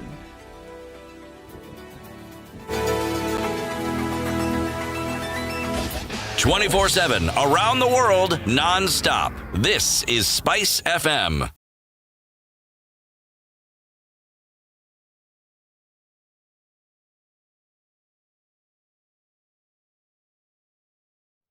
Okay, so things have changed there. Apparently, Thika Road is an absolute parking lot. Kahawa to Clay City footbridge. Use the service lane from Kahawa Sukari interchange. Use that instead, and it is not moving today. All right, as Elizabeth told us, there was a little bit of traffic on Gong Road, and it's going to be a mess today from all that we're being told. Just past Lenana, opposite to Jamhuri Sports Complex. Protesters have barricaded the roads for one reason or another. We don't know what the issue is, but it's a foggy situation. It's wet in some parts, and then we have the protesters. So on Gong Road, no-go zone, at least for now. We'll keep an eye on that. If you have information on that, let us know. There was that accident that happened on Thika Road, and yet another one seems to have happened, so let's watch out for that.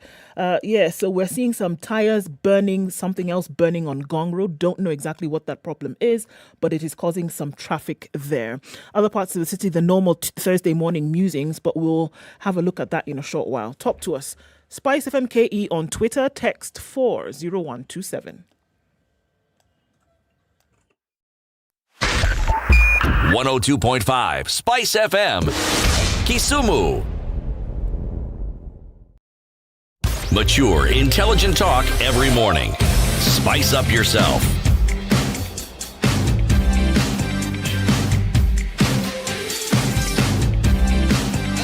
Mornings done right. 94.4 Spice FM, Nairobi. The conversation continues. In the Situation Room this morning is Eric Latif, Nduoko CT Muga, and Elizabeth Modogo, Vice Chairperson of the Safaricom Sacco. Do Kenyans have a savings culture? And we asked that of Elizabeth, and she said yes. But maybe sometimes people just don't realize that they're actually in saving. It's just that you are putting something aside. I think we've seen very many instances where people have been organized in groups, and we have seen the proliferation of Saccos. You go to any part of this country nowadays, into a shopping center, and you'll see whatever Sacco. It's not just the Mwalimu Saccos and the big Saccos that were there before. You're even seeing new Saccos. XYC Sacco. CTU Sacco. I knew that was coming. You saw that coming. Latif Sacco. Yes. Sacco. The Situation Room Sacco. Oh, voila, there you go. But there's a savings culture that perhaps isn't spoken about because it doesn't actually involve direct cash. Mm-hmm. It involves something called social capital. Mm-hmm. Why I'm calling it a savings Sacco is because if you look at the way African societies work and the way it is literally imperative for you to look out for each other. Now, the process of looking out is a savings culture. One may not think so, but you do pile up that capital, and you may not necessarily use it, but it is hoped that your children might use it. Mm-hmm. Now, it's the thing that we've had in abundance, and it's what perhaps has often come, should we say, across as being a hindrance to this monetary saving of culture, because there's the understanding that if I have a hard time, I can always go to so-and-so. Mm-hmm. There are cultures like the one I come from, where it is entrenched, where it's not that somebody thinks, somebody knows. Because when they have a problem and they speak to you as though that problem is yours. Hey, the problem solved, huh? Yeah, they are simply explaining to you this mutual problem that you have, Yes. but which you haven't been alerted to. So they're alerting you so that you can do the needful. Yeah. And if you look at the thinking behind it, it is sound. And it is that reason that probably very many people, maybe more so even in my generation and earlier, were able to go to school because of that culture. Your parents may not necessarily have been able to afford your schooling, but somebody else did. Mm-hmm. And so the understanding was that you would pass it on. Mm-hmm. Yes, I thought I should just mention that. So are you trying to say it's like you have an investment pillar, someone that you look up to in the society who will always come through for you? Yes. By the time you're starting out, I remember the number of M-Pesa, WhatsApp groups that I have today on my phone. Yeah. And I was actually very tempted to think you're talking about a savings culture where I know I have contributed for you, so it's your turn to scratch my back. So the culture is actually there. It's nothing that we can erode easily, and we don't need to erode it because that's our social being. That's how we live. That's how we know how we have grown up. And thank God they were there because, as rightfully as you said, some of us were able to go to school because of that specific culture. So now we're actually coming in to bring, we might not be in a position, now we're in the urban center, and you're my neighbor, he's my neighbor. I no longer have those ties as much as I used to have down then. So what does it mean? If I need to get support, do I still go back? You know what happened? You people solved that problem. Who's you people? Oh, we did. Safaricom. We did. You Thank don't have to go home. People just That reach you. M-Pesa. For you. So there's the connectivity. Oh, yes. Right. There's the connectivity. And then there's now the M-Pesa. You guys You solved only that have thing to send. completely. And now we have M-Shwari. And comes with it Fuliza, where there's actually no excuse. Why is it when I mention Fuliza, you're frowning? It's a lifesaver. It's still an emergency loan capability. Yes, it is. It is. Everything that you say about it is actually true. And what we have in the Sacco today, I'll be happy to say we already used to have mobile loans that we give up to 100,000 shillings just at, and the beautiful bit about the Sacco, we basically look at you as you are. We have a credit checking that is not very tight because we understand where you're coming from. We already have your savings. We can be able to give you access within a very short time, irrespective of, what the burden is. We have educational loans. We can actually come in from now the family setting. We have a benevolent where we actually walk the journey with you. If you're bereaved, we feel you, and once you have registered that member, we actually come and support you from a financial perspective. How very fast. How young because in as much as the money, the funds, as important as they are, it's a life-saving thing. As you've said, at that point somebody needs this. If they don't have it, the situation could go detrimental. So the money is very important here. But the culture and in teaching and in helping, the advice that you talk about, the trainings that you do, how young can they go? Because I'm thinking about children who I would think we would want them to grow up also in a savings culture. I think about my mother and the women's groups that she was involved in and the things that she was able to do as a result of putting a coin here and there, And then I think of my kids today and say, okay, every Sunday you're going to save 100 shillings here. No matter what it is, save it here. How young can this kind of training go so that we're bringing up a generation who understands that you can't eat it all in one day, that you should keep something aside for tomorrow? When you mentioned our mothers, I remember the last training that we did this Friday. And it was very interesting because we have a partner, salad makers, who basically do cookware, very nice cookware, very interesting. It's very health conscious, and you're actually targeting the women and the men who want to be able to invest in a set of pans that are also health conscious. And it was a very interesting journey because for that we actually had to do a demo. So we have the like a Zoom call where we actually do a demo. How do you do the cooking? How do you do? So we actually address various sessions. We address a specific category of people, and you don't discriminate. So we have sessions where we actually support women. We have the chamas. We have another session where we actually talk to the women. As I mentioned to you, we already have products that have been fine-tuned to be able to meet the children's requirements. So as regards to the knowledge transfer and the training, we are only able to train you as long as you have access to our tools. And then now, thank God for COVID or, the blessings that come and the curses that come with it. But we have opened up a digital era where even the young people can be able to come in and they're able to join. And as you're watching, you can even watch with your young one and they're able to see what is available for them. And we already have the children's account. We have very attractive rates for the children accounts. We are also intending to go down to the schools, maybe at one session or the other, where we have public forums, where we go to the schools and we are able to share this knowledge and impact on them as well as they grow up. May I suggest something? Yes, yes. I'm glad you brought in the schools. It's a discussion we have here very often. Yes. Perhaps even as you seek to go to the schools, have a word with the Kenya curriculum development people. You know why? Some of these things that we consider important, your discussion with the schools would be so much better as live examples if it's something that they were already being taught and inculcated to, with rather. Yes. If you are taught, just like they are taught maths, their English, during maths or during social studies, if there can be a unit where they are taught something as basic as savings, when you come in to talk about savings, they now say, so that thing that we're being taught in class, this is it. Now, it would, in my opinion, go further. So that by the time somebody even gets to a place where they have some semi-autonomy like university, that culture was long instilled in their mind. It's as simple as, just in the same way as reading is inculcated in their mind, saving will also be inculcated. And you're actually right. My daughter goes to school today, and I don't know if you've seen that. They actually come home and they have like a business idea. I don't know if you've seen that. It's actually part of the CBC, where they're actually taught how to make business and have money. So you see them coming up with vans, and they're trying to wash cars or doing something where they can be able to make money. And you're right.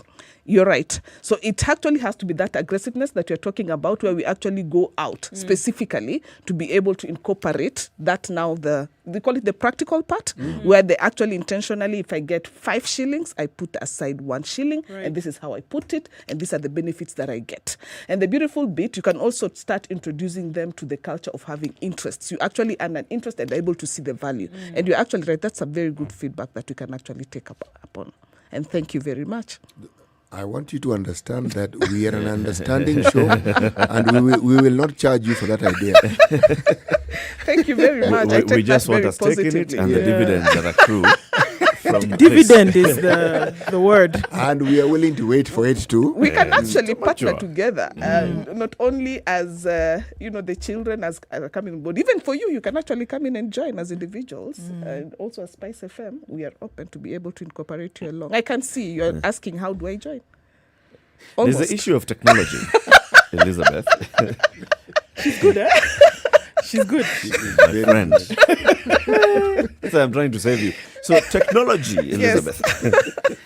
You said, so for example, your Sacco has gone technology. Yes. You're using everything tech. 100%. You're not even meeting. Everything is being done. You make your applications.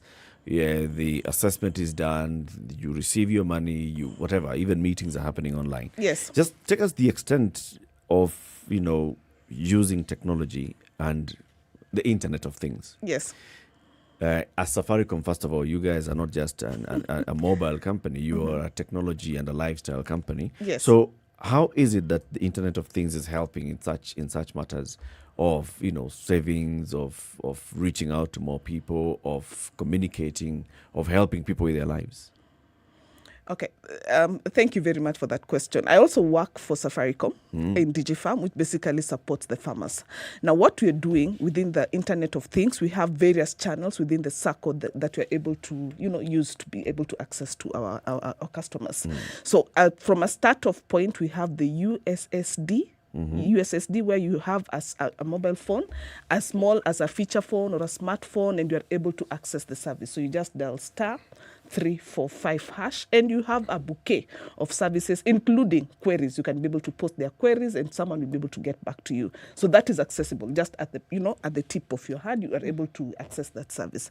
The other bit that we already have an app. We have the Siri app, which is also now targeting to our smartphone users. It's more flexible. There are lots of pictures you can be able to interact with. You can do internet banking. You can do the Pesa link. Right now we have an offer, the 20-day offer that started from the 30th, where we've zero rated if you're transferring money to the bank. So in terms of Internet of Things, we've enabled that, we've created that capability. If you want to send school fees to the school directly, you don't have to, look out. I need to go physically, and you're working from home. Sleep, go to the bazaar. You are able to send directly to the account, and you're able to get a receipt, a confirmation, an e-receipt for that matter. We already have the iConnect, which is a web page where you can still go and still be able to interact, get into your guarantors, know how you're performing, at what stage you are at in terms of the status. If you applied for a loan, if you have a query, you can actually be able to shoot. As regards to the physical interaction, actually there's no need for physical interaction when you look at it. Especially we've seen that in the Safaricom Sacco. You do everything online. You do the application online. It goes through the whole vetting process. We've actually done lots of integrations with the regulatory bodies just to make sure we have the right people who are coming on board, and you can be able to issue the money instantly. So as regards to connectivity, yes, Safaricom has provided that space for us, where we also have put in our infrastructure in our cloud service, where we are able to make sure there's redundancy and then there are no downtimes around that space, and we are able to be 24-hour service available for our members. Being a big organization such as you are, as a Safaricom Sacco, again, how many members? We have 16,000 members. Active ones are 12,000 and growing. And how many trillions? My picture of success is to hit the 1 trillion. Right now, we are at 7 billion, more than 7 billion shillings. A big organization such as yours is often now used by others in fraud. Yes. You go and, like the other days, I took City somewhere because we wanted to buy a piece of land. Mhm. And this guy who's selling to us this piece of land is telling us, unaona pale pande ile, Safaricom wamechukua ile yote. Hiyo ni yao. Hiyo ni yao. Wanakuja kujenga manyumba hapa. It's common. We asked, so even with the trees we see the hata hiyo yote ni yao. Yao. So In kwa fact- hivyo hata wewe. Wewe ni yao. Wewe ni yao. Ukinunua hapa. Hapa. Wewe utakuwa wow. You will enjoy the benefits. Yes, you'll enjoy the benefits of Safaricom. But I want to talk about the Saccos and the investment side of Saccos, Yes. right? I know there's a clear cut. demarcation nowadays in law. Yes. But there were days when we used to see, we see these big buildings in town and it's owned by a Sacco, Yes. right? And big names. Yes. So what is that demarcation? And is it arm's length, or are you still allowed to have control of the investment side? What is that? So how does Safaricom Sacco and Separate. Safaricom Investment, what's called Safaricom what? SIC, Yeah. Safaricom Investment Committee. Yes. So what we have done, it's intentional for us. We've actually had to do that separation. However, history aside, we have 3,000 members who've actually bought land from the Safaricom Sacco, and we take pride in that. Okay, that what you're seeing is actually true. Iyo ni yao. It's actually there. It's actually there where you actually have land that belongs to the Safaricom Sacco, which is already there. So what we've had to do a separation is we now handle the money part, savings and credit part. As the Safaricom Sacco, we have the SIC, which basically handles the investments. So they handle any other land or property, like they actually engage in the property extension. We still are brothers. We actually are housed in the same organization. So when you identify land or you identify a house that you want to buy under SIC, we are open to be able to finance you in very flexible loan arrangements where you can actually be able to come in very flexible terms, where you come in and you're able to give him money to be able to support that. You know where I'm heading with this conversation? Yes. Is trying to understand whose money is being used in these investments. So when we see all these big houses and big projects, yes, and it's associated with a Sacco, yes, whose money is it? The members' savings that are being used here? And the reason why I'm asking that is because even now we have some conversation that's ongoing. People Yes. put money in a Sacco. Yes. And then that Sacco is associated with a land buying and a development company. Yes. And there are issues that they even have a receiver manager. It was in the news the other day. Yes. Receiver And you're manager who's now coming to try and get money from that side to bring so that the people can get their money. How does that operate? How is the law structured so that you can safeguard people's savings? So I'll speak about the now, and I'll also highlight a little bit about the Safaricom Sacco previously. So Safaricom Sacco previously, we used to deal with land. We also were dealing with property, and that's what you see like Ufanisi Sacco or something like that. They already have a building. But right now where we are at this particular space, we are no longer dealing with land per se, actively dealing with land per se because of the issues that come with the land, the long tenure that comes with it. You still have to go back and support the fencing. You have to go back and check if you have the green card signed and all those issues. So we have actually intentionally transferred that to the SIC. Now, when it comes to who supports the investment, of course, historically, it was part of the bouquet of the product within the Safaricom Sacco. But where we sit, like right now, SIC is a separate organization altogether. They do their own financial management. They have their own, bookings and the financial returns. Safaricom Sacco have their own financial returns, and they're totally separate as regards to the investment opportunities. So when anyone joins a Sacco, yes, they can feel confident that the money is safe. I can Basically, actually... a Sacco is my mattress, just that now it's everybody else's mattress put together. It's one big mattress. Actually, one of the benefits of investing in the Sacco is actually risk-free. You already know your money is there, and it's you're liability-free. If the Sacco becomes bankrupt, your money is actually safe. You are guaranteed. You do not have liability against the Sacco. So your money as a member is safeguarded, and you already earn interest. Elizabeth, repeat that again. You do not have liability. If the Sacco goes broke... If the Sacco goes broke, your money is still intact. How? But your money is still intact. The Sacco is going. The other beautiful thing about the Sacco, you have the yearly sessions. We have the AGMs money in a Sacco, and it is there. Broke, and I still have money.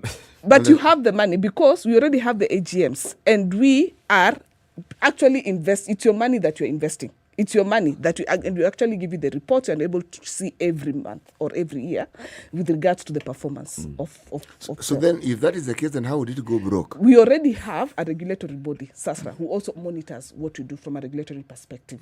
So there's no opportunity for you to be able to go broke as an individual because you do not have the ability. How would a Sacco go broke? That's what I want to know. What would happen to a Sacco so that it would end over lending and exposure? The overlending actually is a benefit because SACCOs thrive by lending. When we lend, we make sure the money comes back and it comes back with an interest. So are you saying that the benefit that the Sacco as an organization has is this interest that is made? That is the only money that belongs to the Right Sacco. now, that's the money that's the only money that belongs money. to the Sacco. Yes. So all this other money that you use to invest belongs to your deposit. Your deposit is secure. Your deposit is secure because, as I mentioned, there's a historic part and there's a current part. We are no longer dealing with land. We're no longer dealing with houses. So we are only giving you a loan. So and the loan has an interest. If I keep giving you money as a deposit on a monthly basis, how can you be broke? So I was not able to answer that question because there's no opportunity. We've had Saccos in this country that have gone belly up. So haven't you had banks going belly up? No, banks go belly up all the time. And yet people have and not only that, they have regulators. Yes. They even have the Central Bank of Kenya. So I think you understand what I'm asking. Yes. Okay? What are the things that a Sacco would do wrong to put it in that position where you can argue and say it is actually broke or it's heading in that direction? Basically, the red flags for members to look out for in the management of their Sacco. Just thinking wide, I don't really have an answer for you, City, unfortunately, because the reality of the matter is the money that you have, you're in active business to make sure you take loans. So we come up with attractive products for you to be able to take loans. You see, again, I am a member of a Sacco. Yes. A very good Sacco. Yes. I was hoping you will join us. Is there a limit as to how many Saccos I can join? You can join as many. Did you see how I'm only voice has hoping. dropped? Has he told you that he is short of money? Why are you worried? I'm worried about his savings culture. Is he disciplined enough to be able to put a big chunk of money in the savings? Pesa si shida. Pesa or tax? Yes. Okay. I take that. Okay. Hey, okay. Your question. You're a member of a Sacco. Yes. No, that is a Money statement. aside. A very good Sacco. Okay. And you're one of the big savings. No, I'm just an ordinary member with ordinary amounts of money. And you guys get good dividends? The dividends are excellent. Good. So how do you become broke if the dividends? No. The dividends are a mark of the performance. The reason why I'm asking this question is not because the Sacco I belong to. Okay? Yes. That in my mind is a model Sacco. Okay. It is because I have come across news of Saccos collapsing. Yes, that is really why. Because if one Sacco can collapse, it means another one can collapse. So I'm asking somebody who works within the Sacco, what would happen to bring a Sacco to this point? That's really what I'm asking. Not what you would do, but ordinarily, what are the things that would happen? I don't think I have an answer for you, City, because of the performance. I have seen when you have good governance within the Saccos and you have good dividends, it's a pure indication that the company is doing well, the organization is doing well. When the dividends start, going lower and lower unexplainably, then it's something that you need to question. However, you have even the results. You have the financial results, which are open to the public. Elizabeth, to be able to... The members of the Sacco don't have the ability to go to those bank accounts every day to determine how much money they have.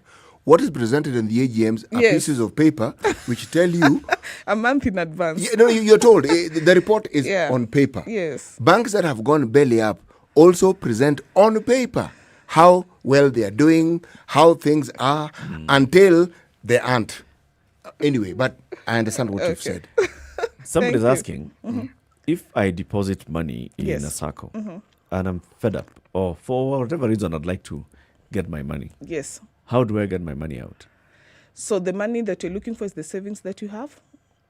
Yeah, like the savings the money that I have put in the Sacco. Deposits. You actually can. We have leeway for you to be able to exit. You just put in your application. Again, it's online. You put in your application. And of course, if you have any outstanding loans, you honor the outstanding loans and you're able to give you back your money.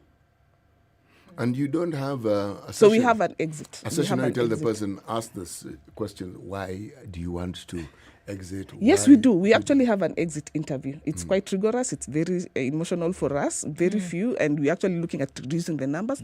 However, with this situation that we found ourselves in, specifically the COVID situation and retirement, it's something that is unavoidable. Does so we SASRA, actually the have regulator, have timelines within which if a member seeks to withdraw their money, you must respond and give them the money within this time? So we have timelines. We have specific timelines and which you guide, which are your guiding principle with respect to how you do your operation. So we have SLAs for short term and for the long term. If it's 5 days, then you're able to adhere. And we actually report that on a regular basis to SASRA. All And we right. do reconciliations to that extent. Elizabeth Modogo. Yes. 1 hour is over. Now. Yes. Can you imagine? Conversation about savings is not a bad conversation, eh? It's not even painful. Huh? No. This is what happens when you're having a good conversation. No. We've been having This a is conversation unbelievable. about Kenyans and the saving culture. And yes, it's actually encouraging to see the number of people who are saving through various platforms, Saccos, commercial institutions, table banking, whatever. And it's something to be encouraged. And maybe also the government should find ways. In fact, the government also has found ways of getting into that so that they can get money out of it. And we now have mortgages. Do you know we now have mortgages? now we you have can even a also government mortgage. Yes, we do have a government mortgage supported by the Sacco. At very good rates. You need to be able to invest in that. And you didn't finish your story. Come and tell us that. You didn't finish your story about your land, the land that you're buying. No, when we heard that it's a fun we are used to those stories. Where those are con men. Okay.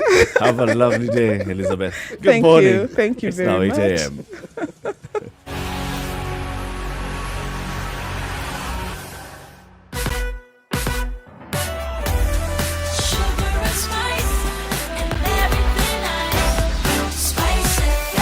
Spice up your life.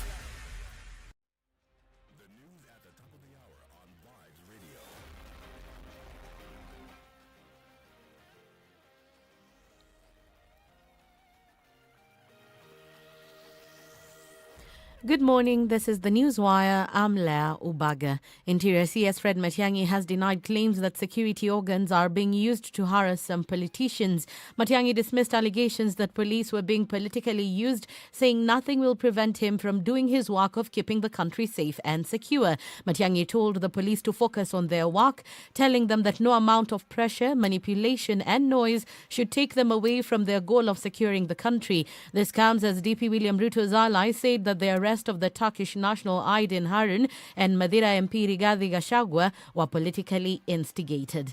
Machakos County has launched a vaccination drive to the public against COVID-19. County Health CEC Ansent Kituku says that since matatus were allowed to carry full capacity, then there is a need to put in place strategies to prevent further transmission. He says they are targeting to vaccinate as many area residents as possible to curb the spread of the disease. Hiyo chanjo tunapatia madriver wa public service vehicles, manamba na pia wenye wanaendesha bodaboda. Tunafanya hii kwa sababu tunajua kwamba kwa siku moja magari ya abiria hubeba watu wengi sana na ni rahisi sana watu waweze kupata corona kutoka kwa hizo magari. Pia tunajua kwamba wiki ijayo ile devolution conference itaandaliwa katika kaunti ya Makueni ambao ni jirani wetu, na tunajua kwamba magari ya abiria itatumika sana watu kwenda kwa hiyo conference.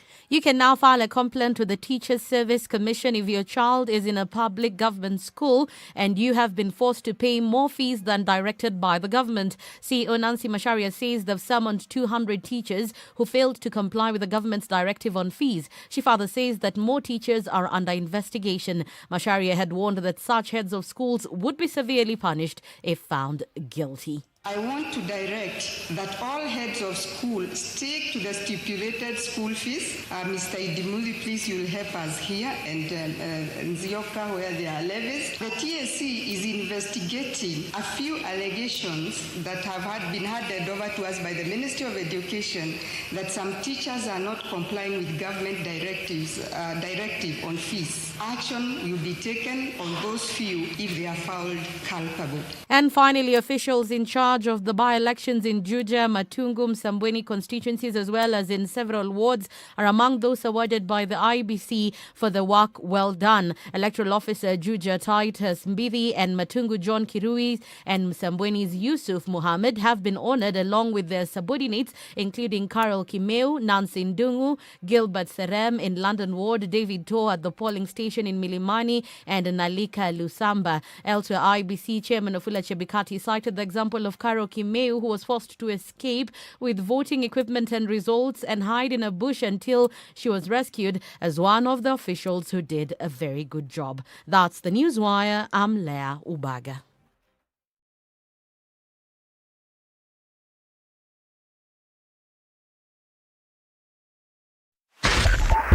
.5 Spice FM, Kisumu. Okay, so that issue on Gong Road seems to have cleared up, and traffic is now moving, so that's a good thing. Kahao and Dani also still looking at that problem there. There was an accident. Now, this is the second one that we've seen on Thika Road this morning, so please, guys, be extremely careful as you're applying these routes this morning. Coming off of Mombasa Road as well. A little bit there, we're looking at spots around Imaradaima and then also at the SGR outbound to the city. So we're going to watch out for those, please. Let's be very careful as we go along. The southern bypass looking pretty good. Eastern bypass as well. Coming off Mombasa Road, then going outer ring and then through towards Thika Road from the other side. That's a good route as well. Eastern bypass also working well this morning. Let's look at what it looks like in a short while. We're still in the middle of traffic hour, hoping it flows smoothly without too much of a headache. SpiceFM KE, that's how you can get in touch with us on Twitter. Text on 40127.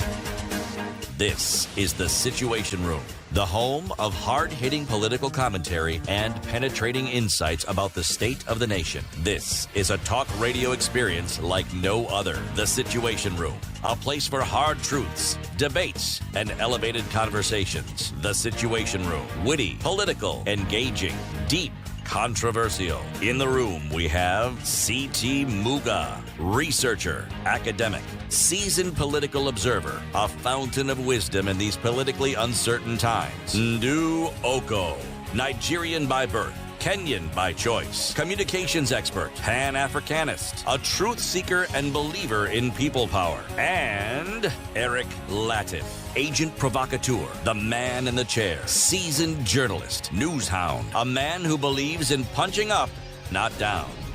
This is The Situation Room, the only way to start your day. Kenya's biggest conversation into the third hour. Very good morning to you. Wherever you're tuned in, Nairobi 94.4, Malindi 97.7, Nyeri 90.9, Eldoret 96.7, Nakuru 96.0, 102.5 in Kisumu, 87.9 in Mombasa. We live stream the show every morning on www.spicefm.co.ke or SpiceFM KE, YouTube, Facebook, and Twitter, and we have the conversations on Instagram as well. For 1 hour between 8 and 9, we are also live on KTN Home. And a very good morning to those who are joining us on TV. Let's begin the hour with the day's proverb by C.T. Muga. Indeed.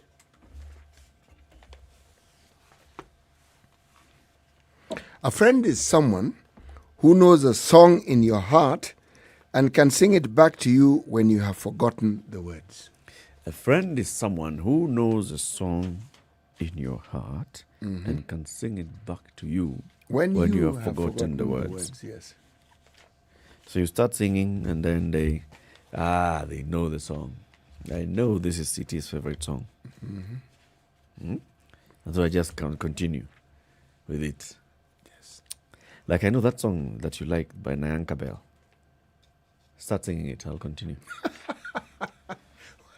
This man. That song you like. Which one? By Nyanka Bell. I thought you were going to say that song I like by Rod Stewart. Okay, that one too. Sing it. Oh, no. Yes? We agreed, or rather I agreed with myself and tried to convince you to agree with me that I actually cannot sing. I like songs. I like the idea of singing, but I cannot sing. Yeah, it's singing. Don't worry. Everything is all about singing. You know, do not be worried about some of these things. Okay. So the other day we were having a conversation on preparation for the elections, and the whole issue of campaign financing came up. On that same day, the IEBC gazetted what were the regulations for financing of campaign, how much to raise, how much you can spend. You have until 9th of August this year as political parties or as, political entities to set up your campaign financing structures. And then you finish raising money by the end of this year. So the whole next year is just spending that money. Now, IEBC has said, if you are a presidential candidate, this is how much you can spend, the maximum. As a political party, this is how much you can spend. As a gubernatorial, senatorial, MCA aspirant, parliamentary aspirant, this is how much you can spend. And also that is dependent on your constituency, your ward, your county, where you are. Now, that conversation picked speed because the National Assembly says all regulations that come to effect a piece of legislation, an act of parliament, are called subsidiary legislation, and those must also be discussed by parliament. Members of parliament are saying you cannot just go there willy-nilly and publish regulations and say, how much you're going to spend. You have to come to us and ask us first. The National Assembly Delegated Committee has proposed to annul the draft election campaign financing regulations 2021 by the Electoral Commission, which set spending limits. According to Gilgil MP Martha Wangari, Martha Wangari, she's called Martha Wangari, the committee wants to annul these regulations, a suggestion unanimously endorsed by the members. We cannot allow illegality to pass through this house. The commission has to go back and work, according to Funyula MP Oundo Mudenyo. The committee chairman, William Kamket, is now expected to write a report on the regulations. Members of the National Assembly Delegated Committee decided to slam brakes on the regulations after a meeting with the IEBC bosses led by Wafula Chebukati. The decision by the IEBC to gazette the expenditure limits giving effect to the Election Campaign Financing Law 2013 sparked outrage because the lawmakers are accusing the Commission of contravening the law by publishing the limits before approval by Parliament. Yes. And the Electoral Commission, on its part, are also blaming the MPs for stalling the consideration of several amendments that they had proposed in the Electoral Campaign Finance Act of 2016. Yes. So. Is that game? It is. Of cat and mouse. Yes. There's a law in place, 2013. All right? There was a bill to amend that law even before it has even become effective in 2016. IEBC writes its proposals to amend. All those amendments are then followed by the regulations. Regulations go to the Committee on Delegated Legislation. They are then passed and approved as regulations. That did not happen. The Committee on Delegated Legislation has not discussed regulations. IEBC has now published regulations.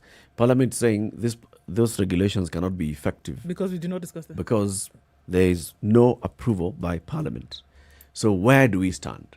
Are we basically saying that just like in 2013 and in 2017, we are likely now to go into 2022 with open season? But that's what it's going to be. Eric, do you see a thread forming here?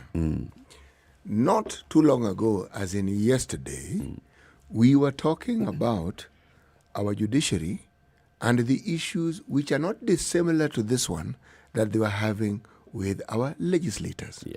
Okay? Saying, folks, this calling our people all the time, please. And you think, wait and see when it comes to funding, see what we're going to do to you. Here, we now have a situation where the Committee on Delegated Legislation are accusing IEBC. IEBC legal officer is saying, something, this gazettement was within our powers. It is within our powers to actually gazette these things. Okay? Now, same institution, two independent government bodies having a tiff with it. I am anticipating a third and a fourth.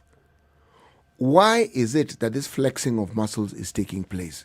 And if it isn't flexing of muscles, that's what I'm seeing it as. But then I'm a layman. And what do I really know? If indeed it isn't that, then how is it then that the issues that are being raised, for instance, by the IEBC have not been addressed? How is it that even as they say, look, there's been this delay, why is there not a response to that and say, the reason there is that delay, yes, is this and this and this and this. Instead, it is a little chest thumping and same attitude of you think. Huh? You think. Okay? It's like, do you know who we are? You know, you can't do this before, in short, you can't bark before we pull your tail. Okay? Think about it like this. Usually an animal that is cornered, what is the first thing that they're likely to do? An animal that has been cornered, the first thing that they are likely to do is attack. Yep. Because they've been put in a position whereby their defenses are down. And the only thing that they have in their arsenal at that point is to come out and attack you. And that's what I see about this chest thumping that you're talking about. Because it would appear to me as though the regulations are extremely clear in terms of what they propose and then what they're going to be able to achieve later on when it then comes to electioneering. Raising money, there's a threshold. The source of this money also must be very clear. Now, if you look beneath all of this, the chest thumping, the bringing in late, we're looking at something introduced in 2013, another one introduced in 2016, having not been discussed. And we know very well the way in which the legislature happens is that if it's not discussed, then it will not be tabled, it will not then become law, it won't happen. Now, if this discussion doesn't take place, what does it mean? Then you will not be able to introduce these thresholds, you will not be able to introduce these regulations, and now look beyond the surface. What does it mean? That you can then go into an electioneering period whereby you have no framework, you have no measures, you have no parameters, and everybody can then do as they wish. And because oftentimes the law is what prescribes this, if you have no law to prescribe this, then you can go ahead and do what you want. And if you ask me, that's the intention. That you don't want to be bound by regulation. And you know very well that the regulation will only come about if you have this discussion and then table it in the House. But if you don't do it, what does it mean? That essentially you can do whatever you want. Yeah. How much more? Isn't it not sweet? And it will not be illegal. It will not be illegal. Because there's no law that prescribes what should happen. Exactly. So if you ask me, that is the intention. All this thing you're talking about, chest thumping, who has the power, who doesn't have the power. If you ask me, it is intentional. It's designed in that manner so that there's nobody who is holding the whip, cracking it above you, because you know that the power rests in your hands to be able to delegate or to regulate these matters, but you intentionally do not do it so that there is no law that binds you in the future. I see that as the end game. I also see the same. I read mischief by politicians in the management of the 2022 general election.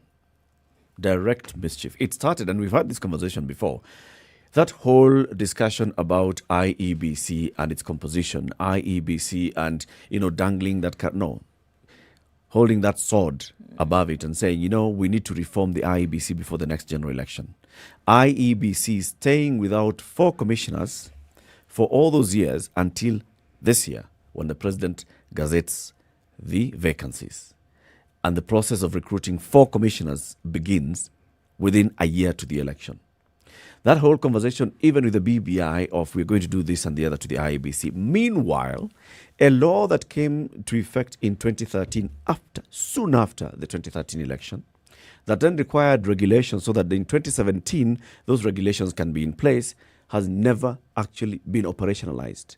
In 2016, there was a move to amend that same law. MPs deferred implementation of the 2013 law, insisting that the regulations must be in place to enable operationalization of the same. So we are talking about the election campaign financing law of 2013. It's in effect. We are approaching an election in 2017. In 2016, MPs say, you see, but we need regulations. In fact, let's do this. This next election, this thing will not be operational because those regulations are not in place in good time. It passed. The proposed changes to the Election Campaign Financing Amendment Bill 2020 by the IEBC is still lying before the House. Okay? IEBC has proposed amendments to the law, has presented it to the House. It has gone to the proper channels of Parliament. It's still lying there. The Constitutional Implementation Oversight Committee has also come up with its own Election Campaign Financing Amendment Bill 2021 that has also a raft of amendments. The Commission is faulting the MPs for delaying passage of the law, yet it has strict timelines, but MPs argue that the law was punitive and it seeks to expose their expenditure as well as those who contribute to their campaigns. So there was this whole move. You cannot make changes to the law on elections within a year of the election. Okay? So once we got to the 9th of August, 2021. Your time barred. Time barred. And that's why the IEBC just came up and gazetted those on the 9th of August. But, so it's there. Now MPs are saying, no, this thing should have come to us before so that we discuss, we debate, and then we pass so that then they can become operational. They have been sitting on amendments proposed by IEBC. MPs have come up with their own amendments that they have sat on.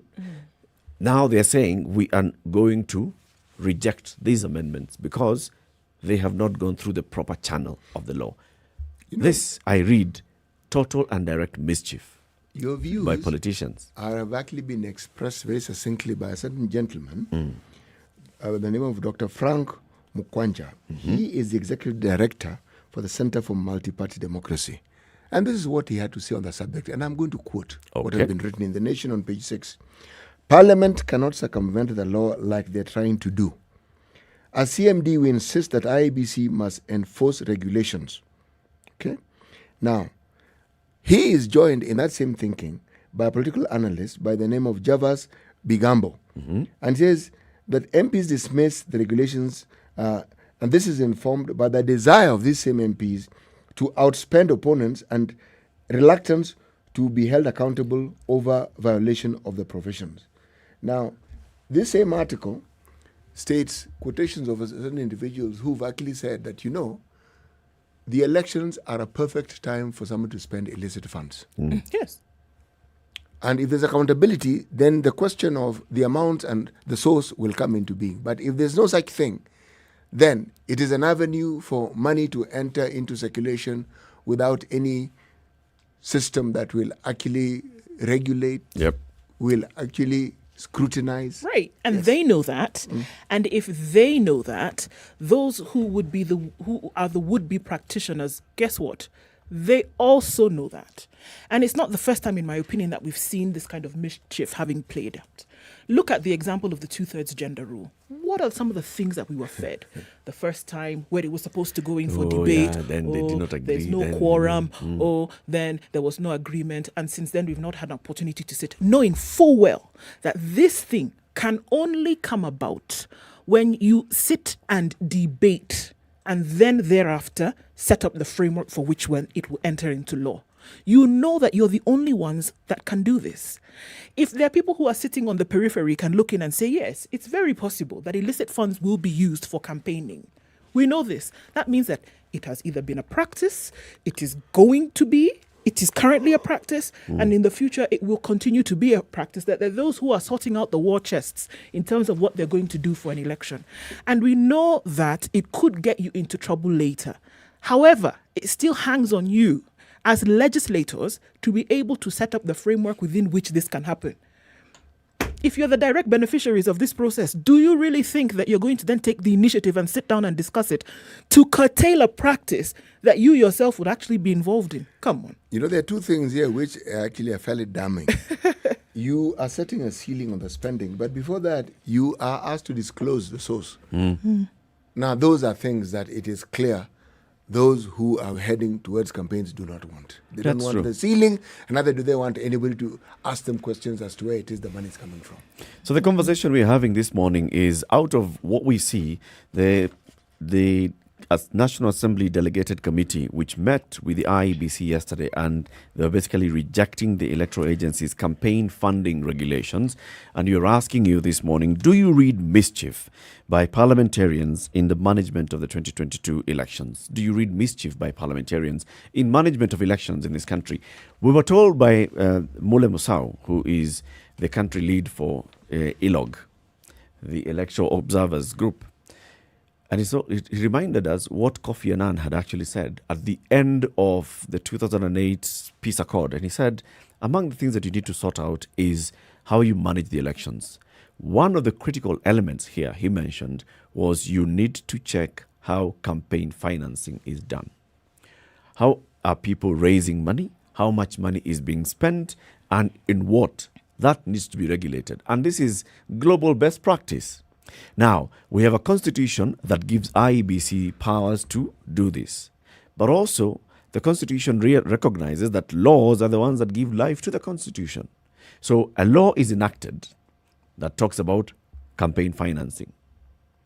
But that law is pretty mischievous, because for it to become operational, regulations need to be in place. They were not in place in 2013, 2014, 2015, 2016. We were heading into an election in 2017. Members of parliament were supposed to have discussed this. They didn't. They discussed and decided to defer the implementation and operationalization of that law outside the 2017 election. So 2017, 2018, 2019, 2020, 2021. Oh no, you see, IEBC should have come to us. IEBC should have done this and the other. Basically what they're saying is we want to go into next year's general election unchecked. We want to write our own rules in the game that we are going to play. We want to be the ones who determine how we wear the boots if it's a football match.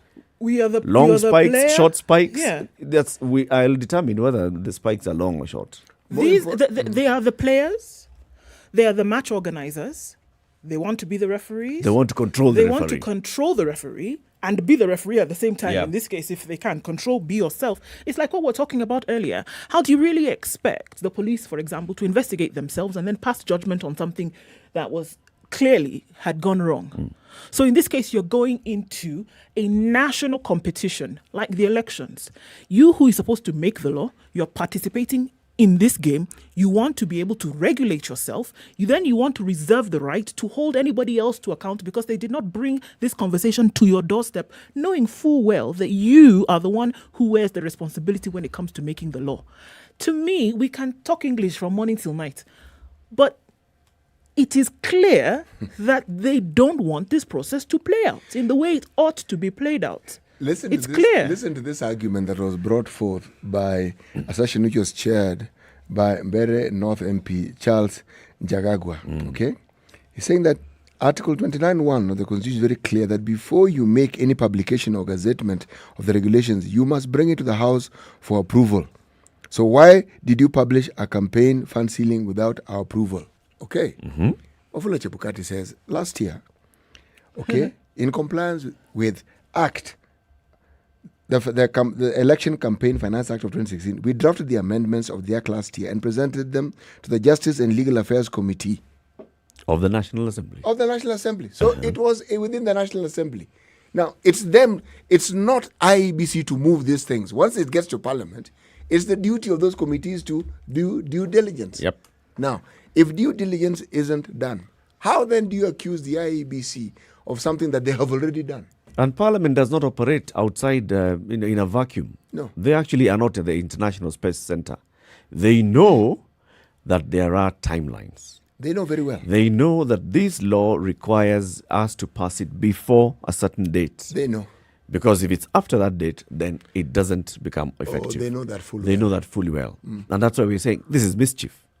They can completely see this is what we are supposed to do by this time. But if we just play, games here and there, delaying tactics, act as if we didn't know, pretend we were not aware, or it went to which committee again? The Justice and Legal Affairs. Committee. Okay. Who was the chairman that time? That was remember, before. but I'll Was get it? back to you. Was it before we need? Now we have new leadership in this committee. They can come up with all those games and tell you That was before Muthui Kigano's tenure as chair of Justice and Legal Affairs. Those are the guys of Tanga Tanga who... It wasn't us. It wasn't us. You're all members of that parliament. all of you together. Surely. It doesn't really matter. It doesn't really matter. We're asking you this question. Do you agree with us? We read mischief by politicians in management of next year's elections. Not just politicians, by parliamentarians in management of next year's general election. Do you agree with us? Do you read mischief in the management of next year's general election by parliamentarians? 0719-012-600 or SpiceFM KE, YouTube, Facebook, Twitter and Instagram. Share your thoughts on this and let's hear from you. We are live streaming this show on SpiceFM KE, YouTube, Facebook and Twitter. We are also on SpiceFM and we are on KTN Home at 28 minutes past 8. Let's take a break. We want to see how the roads are looking like and then we will be picking your calls shortly. Good morning. This is the Situation Room, the only way to start your day. Spice up your life. 24/7, around the world, non-stop. This is SpiceFM. People say that happiness is a choice. I say that happiness is a series of choices, like opening a smart direct account and paying 100 bob a month for retrenchment cover of up to 450,000, life insurance cover of up to 900,000, funeral cover of up to 100,000, and mobile loans of up to 3 million. Download the Stanbic mobile banking app and open a smart direct account today. Niko sawa na smart direct account. Terms and conditions apply. Stanbic Bank Kenya Limited is licensed and regulated by the Central Bank of Kenya. Stanbic Bank. It can be. The FKF Premier League enters the round of 32 with exciting soccer action this week. On Thursday, Ulinzi Stars face FC Leopards. On Friday, Tusker FC play the Kakamega Homeboys. And on Saturday, Gor Mahia take on Bidco United. All matches are exclusive to BTV, Channel 172 on aerial decoder and 463 on satellite and will be played at 3:15 p.m. Get connected to Star Times for only 999 shillings on aerial decoder or 2,699 shillings on satellite. Star Times, the official broadcaster of the FKF Premier League.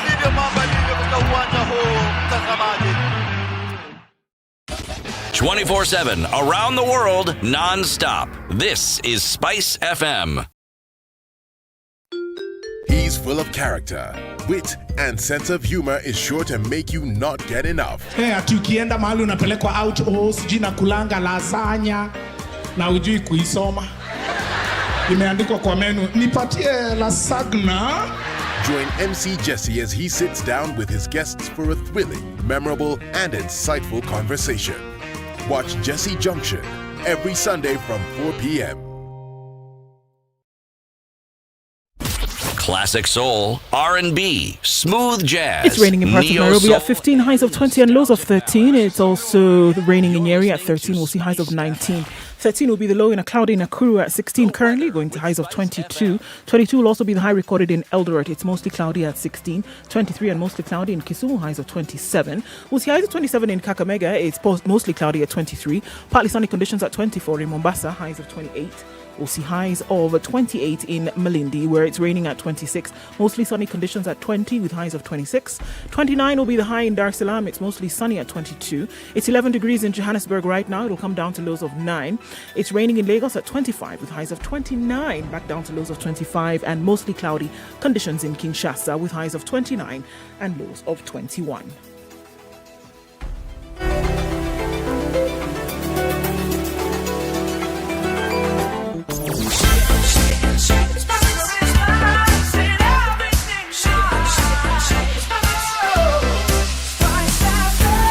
Spice up your life. Unfortunately, too many accidents on Gong Road this morning. It doesn't look pretty at all. We are seeing it getting all the way through to the roundabout at the city mortuary. Hopefully that'll pan out in a short while. We're also seeing that this stretch, Thika Road from Githurai through to Survey and then to the underpass at Pangani, also moving quite slowly this morning. So we're keeping an eye on things. Hopefully it will not get worse than this. Gong Road situation has been sorted, moving a lot better now around the roundabout, but still those traffic pockets not helping movement out very much. The bypass is, however, a reason to smile this morning. SpiceFM KE on Twitter is how you can get in touch. Text us on 40127.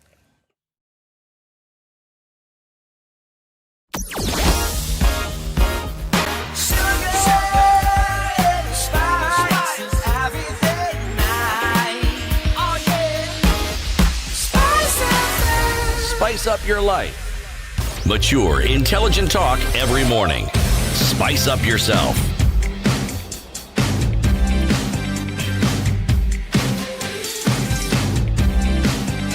Mornings done right. 94.4 Spice FM. All right, it's 28 minutes, 27 minutes to 9 o'clock. The conversation continues in the Situation Room. Eric Latif, Nduoko, CT Muga. We are having a conversation this hour, pegging it on what's been reported in the papers. And we know the meeting was happening yesterday. We spoke about it even yesterday. So the National Assembly Committee on Delegated Legislation, this is the committee that looks at, so when an act of parliament is enacted by presidential assent, for it to become operational, many of them require regulations.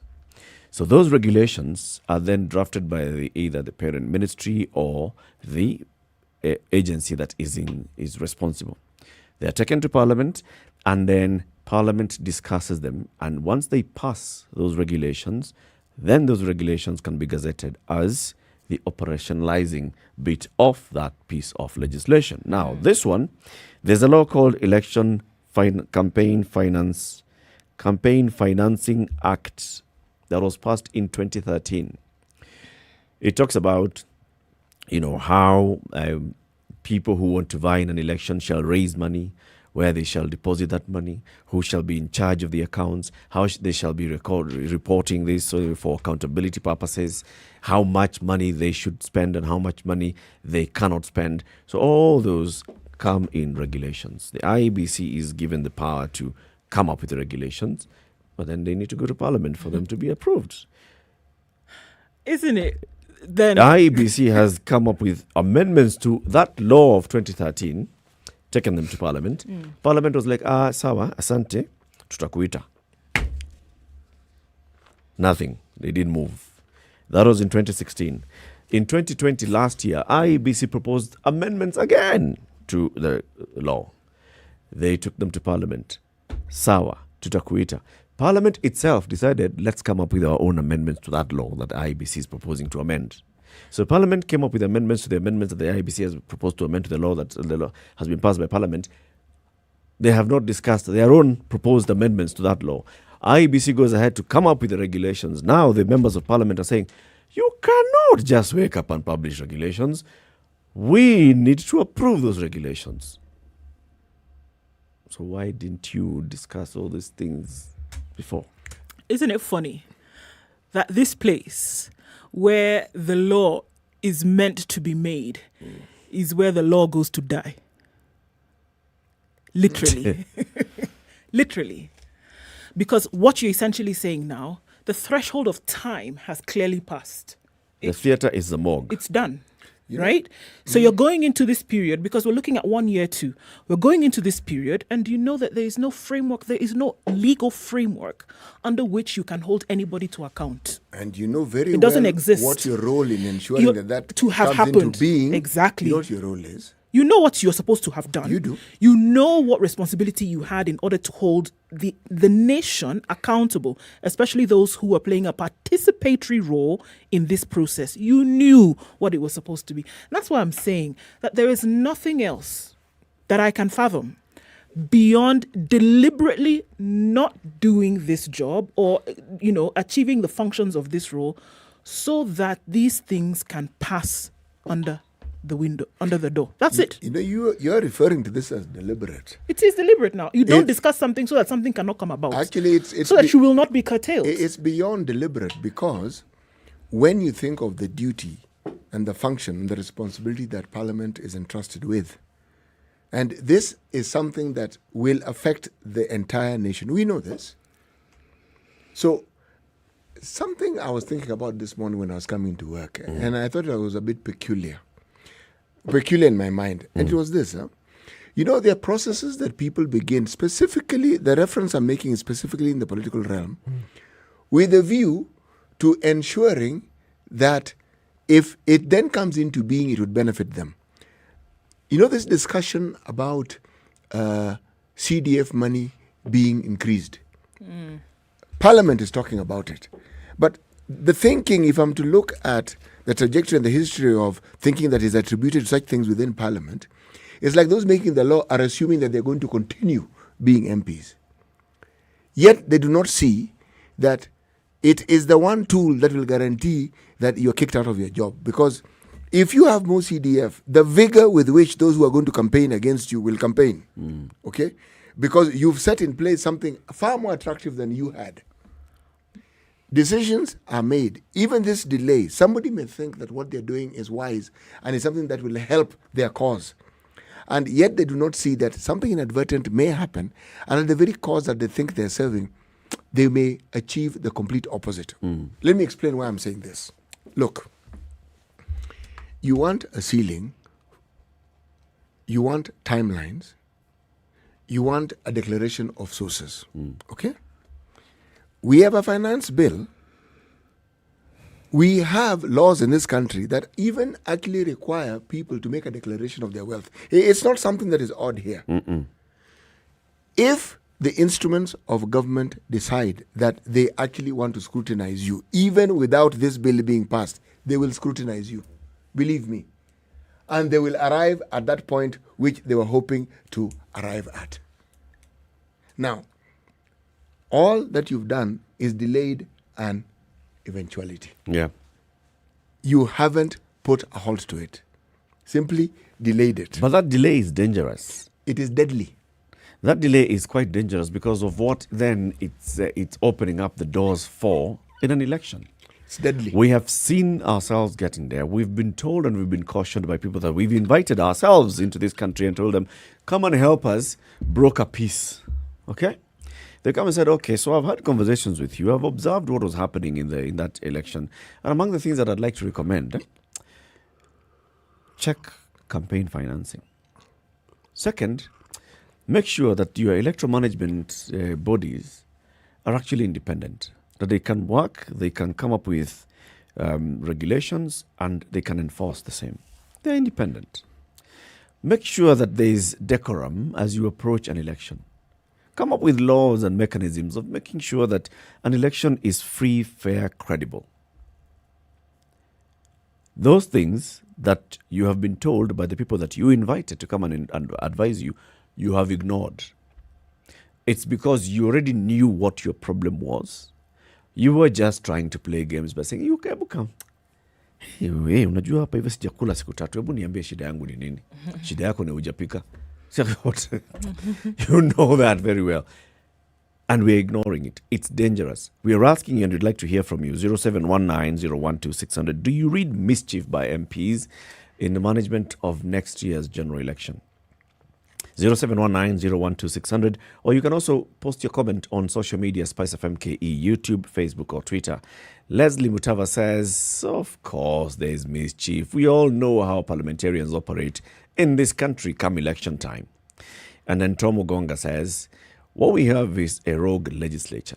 No matter how hard other institutions work to build Kenya, if Parliament is mercenary, our goose is cooked. This is a feeling that is being expressed by people. And we want to hear from you. 0719-012-600. Karanja, good morning. Good morning, Eric Idu and City. Good morning. Good morning. Yes. Now, they say, justice delayed, justice denied is justice delayed. Yep. Now, this is what the other way around, but we can also apply it this way. Surely, I have reached the point. But now, this is what we call the total fabrication. It is a connotation, political connotation, that somebody can say, there is no ceiling in this law that was produced by the Wafula Chebukati team. Now, already these people have known their sources of money. That's why they are now jumping and saying, where is the ceiling for this? The gist of the matter is, look, for instances, if the senator for Nakuru wants to start up be elected in parliament as a senator for Nakuru, they know what they know. Their thing that they do. They know where they get their money. They know where they are going to go and their sources of money for instances. Now, I think this, even though I am skeptic that this thing, if they go in the parliament, that they will go on voting, some of the members will say, no, let us not vote for this. They'll block because, it. Yes, they will block it because they know they have a hidden agenda. They have put something under the carpet. That, Jeremiah Kion was last time there. Yep. And he said what happens in parliament. Now they know the timeline is there is no timeline for this to pass this law. That's very true. Karanja, thank you. Yes. Thank you very much. Asante sana. Aaron in Elgeyo Marakwet, good morning. Good morning too. Good morning. How are you? Ndugu Sangune na dada yangu? Tuko salama kabisa, Aaron. Okay, let me say this. I'm not good in English. Ongea tu Kiswahili. Hata Kiswahili ni sawa kaka. Can I use Kiswahili? Yes, yes, by all means, please. Oh, we've lost Aaron. Hope you can call back, Aaron. 0719-012-600. Do you read mischief by MPs over management of next year's general election? So this proposed amendments to the Election Finance Campaign Financing Act were brought. IEBC brought them twice to Parliament, were not discussed. Parliamentary committee itself drafted its own proposed amendments to that, never enacted. IEBC then publishes regulations on how to manage next year's election in terms of campaign financing. Now MPs are saying those should have come to us for approval.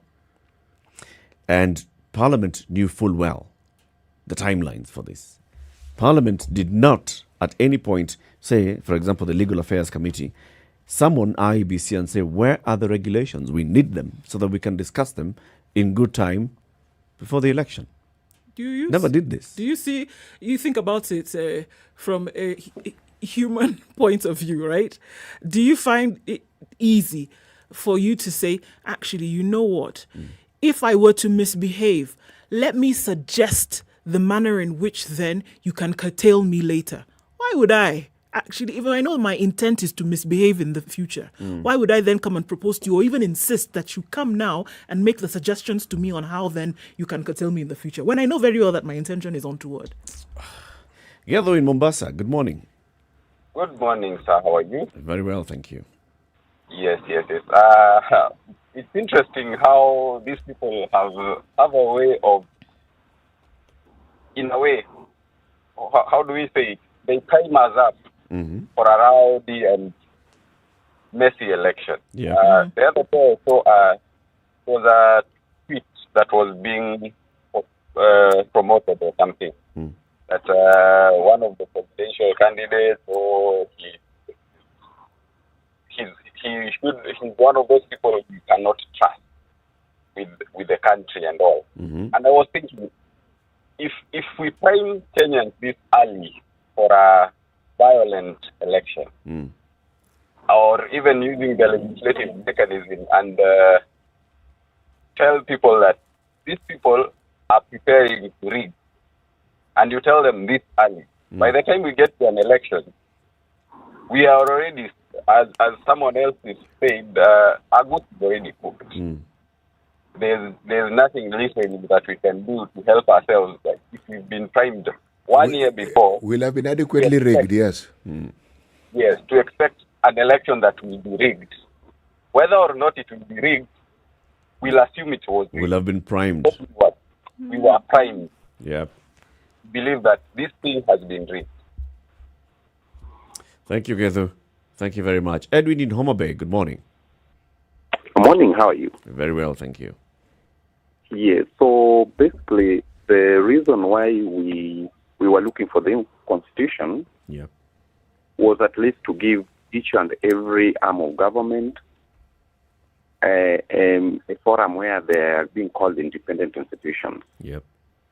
But you realize here now, like if you look at the parliament, we can't say that parliament is independent. There's even a bill before parliament concerning third gender role. And the 2010 constitution dictates the timeline in which this bill should be discussed and passed. Yep. And you remember up to now, the bill has not yet been discussed, passed by the same parliament. Yep. And basically, when we are talking about now this election, you remember it is touching on them. So you want them to make laws that will bar them or will dictate what they are supposed to spend. So generally, they will ignore. So I think we should amend the law, our constitution, so that it can bar the MPs from participating on this. Let IEBC decide on the amount of money each and every person should use, and then they gazette it, and then that is the end. We don't involve MPs at all. It ends there. That's a good one. Thank you very much, Edwin. Yeah, because, this is now, it's like you are accusing me on something. You want me to spend some money, and you want me to debate on how much I should spend this money. Or where I'll get the money from. Where will I get this money from? And then you want me to declare this money. I'm telling you, in last election, I was even the chief agent for IEL. I'm telling you, MPs did not even declare what they spent. What they spent was even more than what they declared. So it is not possible. So what you have to let IEBC, once they gazette it, let's follow what the IEBC has gazetted. Yes. Thank you very much, Edwin. Wahinya in Nairobi, good morning. Morning. How are you today, Wahinya? Very, very fine. Yes. Yeah, I think there's a misunderstanding or a confusion between two things. Okay. One is the limitation of the amount of money that politicians are supposed to spend. Yep. And there is also the issue of the kind of ways in which they can spend. E.g., the way of spending, for example, if you say you want to stop bribery, then that is generally understandable. Okay. But to stop politicians from spending the money that they have and limiting it doesn't make sense in my view. If, for example, I live in Nairobi and I want to campaign somewhere in Mandera, and I keep taking a helicopter to go to Mandera back and forth. And when I do, for example, 10 visits to Mandera to campaign, and the money I'm told that is the limitation, if I exhaust that money, does it mean I stop campaigning? Yes. Yes. The business of limitation of money, in my opinion, that is nonsensical. What they should concern themselves with is the manner in which the money is being spent, e.g., prohibiting bribery, another illegal activity. And that is what they're doing. I think that's what they're doing. When you come and cap and say, this is the maximum you can spend, and even we go down into, so if you are saying that you can spend 5.5 billion as a presidential candidate, now, how much are you going to spend on communication? How much do you spend on transport? How much do you spend on the other? So that you don't come and say that you spent 80% of that money on transport. And you couldn't do and the rest. Yet the truth is that you're putting it under the transport vote, yet you actually used that money to bribe voters. Yes, I'm actually in agreement with you that disclosing how I am spending the money is not a problem. I will disclose that I went with helicopters. I will disclose that I probably used cars in certain areas. Disclosure is not an issue. The problem is limitation. If I have my money, I should be allowed to visit Mandera with helicopters as many times as I wish, without limitation. It is but true. Yes, I agree. I can disclose. There's a little element here also that has been suggested as something that the IEBC is trying to achieve, something elusive called a level playing field. Yes. And in so saying, they're saying that many people in this country have the belief that most elections are bought. So it's not the ideas you have, the plans you have, the philosophy you have, it's how deep your pockets are. Yes. So what part of the argument again is to limit it so that it's not only people who can afford helicopters every other day, but even people who have bicycles can also have a chance. That is the thinking. But what you're saying, in theory, ought to be true. But the other problem is this. They also want to find out all this money that you have and you're able to hire helicopters, conversationally speaking, of course, where did you get it from? Yes. That is agreeable. That's what I said. We need to be investigated as to the source. I have no quarrel with that. so that I do not use criminally acquired money. And I remember when you spoke, you spoke a while ago and you said that, at the end of the day, if the DCIs of this world and the EACCs, if they want to find out where my money comes from, even right now, by the way, they can approach me. They already know. They don't need to wait for me to go into campaigning. You see? So they basically, and then again to answer your question, if I have $1 million shillings, and perhaps that is the limitation, for example, and then we have somebody who has 100 shillings, again in the same area I'm campaigning. Sincerely, even with that limitation, that person of 100 shillings is still inconvenienced. There's no level playing ground whatsoever. That's why I you called brought it a elusive, limitation of yes. $1 million. There's somebody with 100 shillings. It still doesn't make sense. But there's also this little point before we perhaps end this discussion. Consider for a second that you are talking about you having the means. That is easy to explain, but there are many others who have sponsors. So there's the issue again of the source of funding that these sponsors, where the sponsors get their money from. So it is an ongoing discussion, and there are very many aspects to it. But as you say correctly, if the government actually wants to find out the details, they can.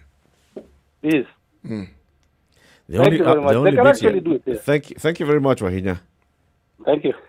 Let's take a short break here and say goodbye to our audience on KTN Home. You've been with us since the top of the hour. Join the conversation on SpiceFM, because the conversation continues up to 10 o'clock. 94.4 Nairobi, Mombasa 87.9, 102.5 for those in Kisumu, 96.0 in Nakuru, 96.7 those in Eldoret and its environs, Nyeri and Mount Kenya region 90.9, and Malindi, and that's the entire Kilifi, it's 97.7.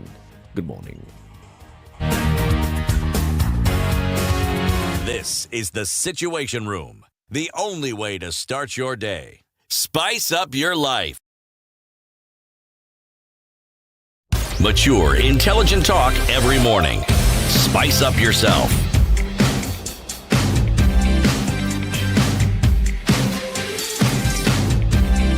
5 minutes Mornings to 9. done right. Let's hear from John. John, good morning. Good morning.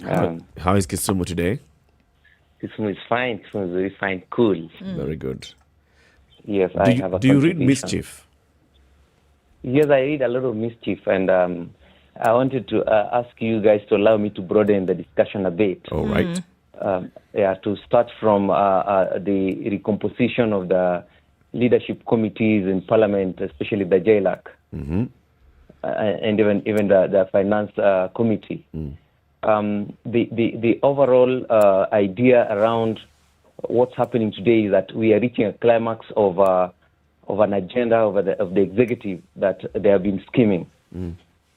So the silence of IEBC up to this point, even on the qualifications of the candidates for parliamentary and seats, for example, and MCAs, is an elaborate scheme being hatched that is coming out of the executive using the MPs to drive their agenda. So yes, I read Mischief.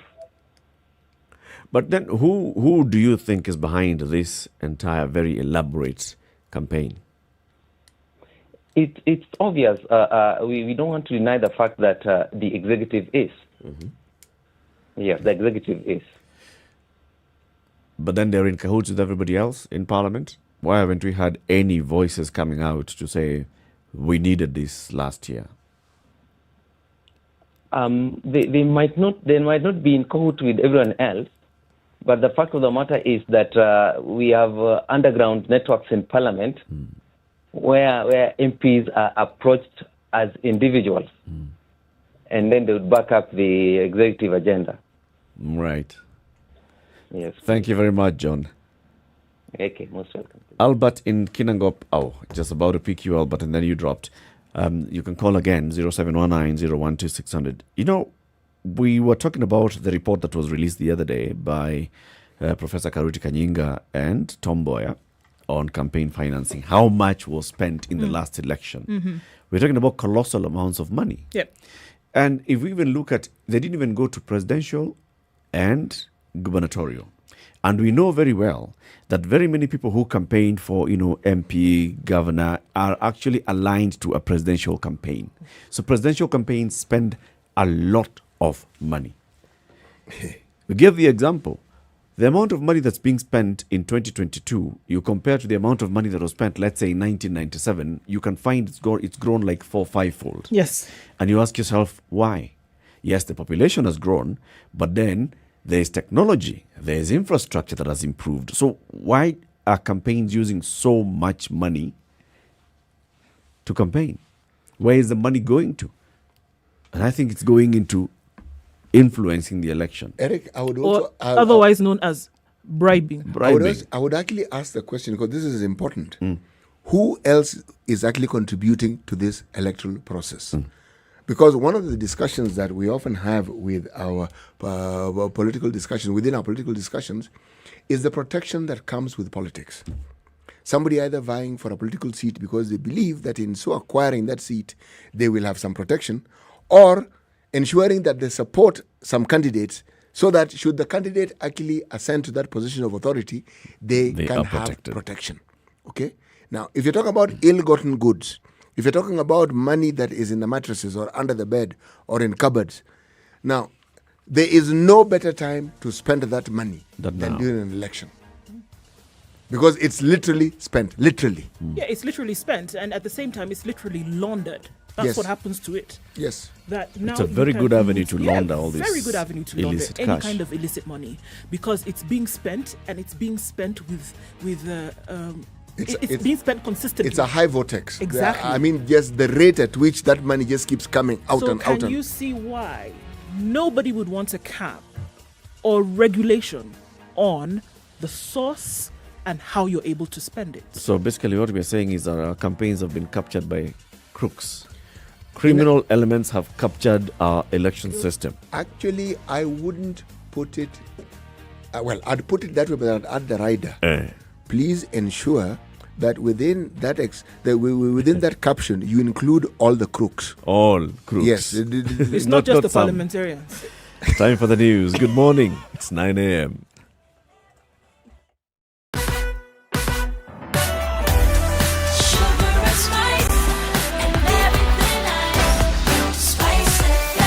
Spice up your life.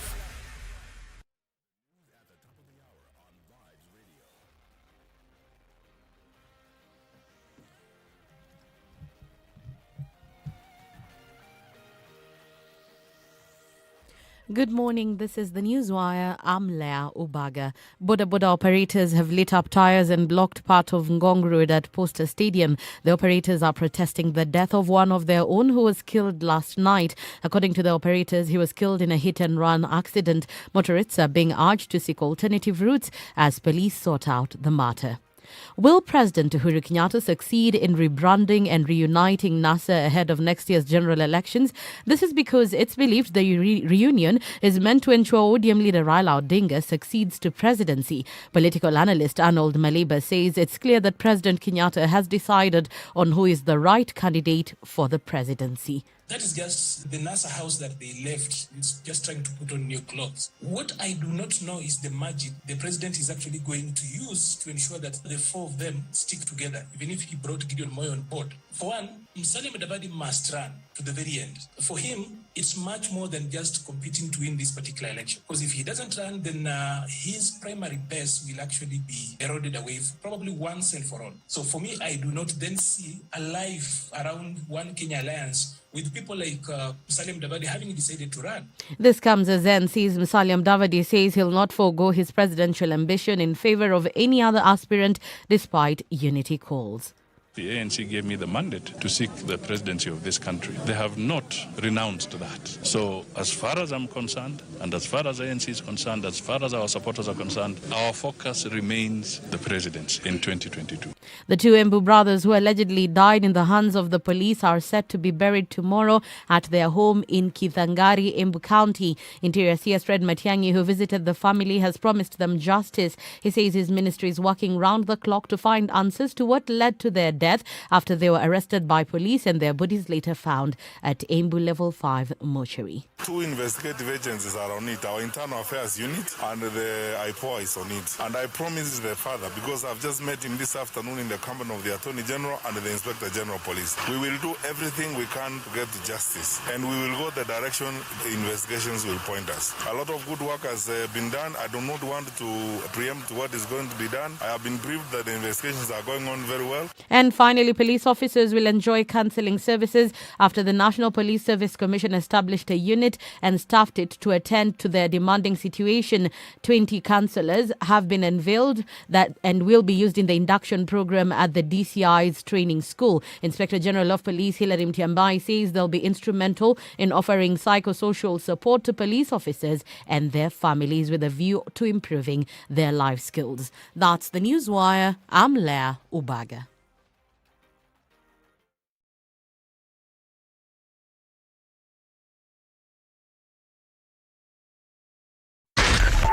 .4 Spice FM, Nairobi. All right, so Mombasa Road around that Imaradaima section is where we're still seeing some issues, but nothing too crazy at this point.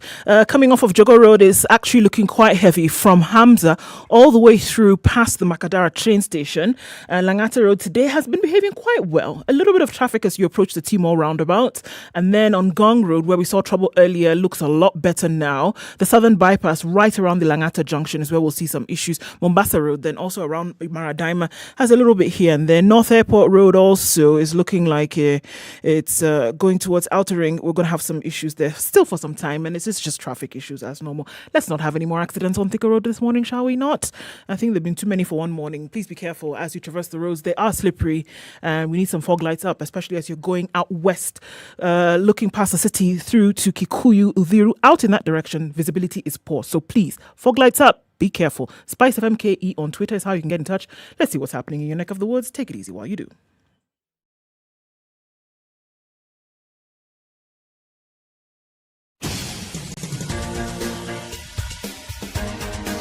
This is The Situation Room, the home of hard-hitting political commentary and penetrating insights about the state of the nation. This is a talk radio experience like no other. The Situation Room, a place for hard truths, debates, and elevated conversations. The Situation Room, witty, political, engaging, deep, controversial. In the room, we have C.T. Muga, researcher, academic, seasoned political observer, a fountain of wisdom in these politically uncertain times. Ndu Oko, Nigerian by birth, Kenyan by choice, communications expert, Pan-Africanist, a truth seeker and believer in people power, and Eric Latif, agent provocateur, the man in the chair, seasoned journalist, news hound, a man who believes in punching up, not down. This is The Situation Room, the Good only morning. way. CT, today's proverb. Right. A friend is someone who knows a song in your heart and can sing it back to you when you have forgotten the words. A friend is someone who knows the song in your heart. Yes. And can sing it back to you when you have forgotten the words. Where is this proverb from? This is actually a Kenyan proverb. Yes. Okay. Kenyans have a boss. Absolutely. Many words. It is the English who are not verbose. A stitch in time saves 9. Tosha. Us would have said, the needle and the thread. Stitching. Up the tree. Wow, saves 9. Before the leopard. Which incidentally has wings. Yes. And don't blame God for that. No. Surely. Let's continue with this conversation on because we are in that period where we are just getting into 1 year to the next general election. Dates are now in operation, working backwards from the 9th of August 2022, 9th of December 2021. That's this year. That is the end of campaign financing. So if you're raising money for your campaign next year, the law says that by 9th of December, you should have raised enough money then you're ready now to declare and tell IEBC, this is how much I've raised, I'm ready for my campaign, and then I'll be coming to tell you how I'm spending the money. And by the way, Ndu is the secretary of my campaign fund, and the CT is the chairman of my campaign fund. That is what should happen. IEBC comes up with regulations. Parliament says you can't come up with regulations. We should approve those regulations. The net impact of this is that we are having politicians who are saying we want to run our campaigns kivyetu. Law. Yeah, we can apply that law next time. This time there's not enough time. IEBC was late and all those things. And we still want to hear from you, 0719-012-600. Dr. Mike, good morning. Hi, how have you been? How's the situation room? Good morning. Situation room is roomy. It is, okay. There's space for you here one of these days. Anyway, I don't want to declare conflict of interest. Right. Anyway, let me throw the spanner into the... in Kenya, we do not need an election. Where the problems have reached in this country of ours, it's not an election we need. I was talking to a friend of mine in the military intelligence. He was telling me it is a corruption coup we need. The reason why you'll find them fighting tooth and nail, is there a word like that? English, my English is pathetic. There is perfect. Fighting tooth and nail. Yes. There is a fight like that. Yes. Yes. To make sure that they are the ones to control what IEBC decides to control, like in this funding. Yep. I can only explain it in using two examples. We have an MP who is in court cited for money laundering with a whole amount of 12 billion. Yep. And who represents him? It's a cabal of parliamentarians who want to actually make sure... Okay, I'm not saying that he's guilty, but look at it this way. If it is the same parliamentarians going to represent a corruption suspect who is already an MP, I'm not saying he's guilty. Neither am I saying he's innocent. It's important to add that. The other example is, it's just been this week when the DP was involved in a situation where it is being alleged that he was protecting somebody who is supposed to be a terrorist.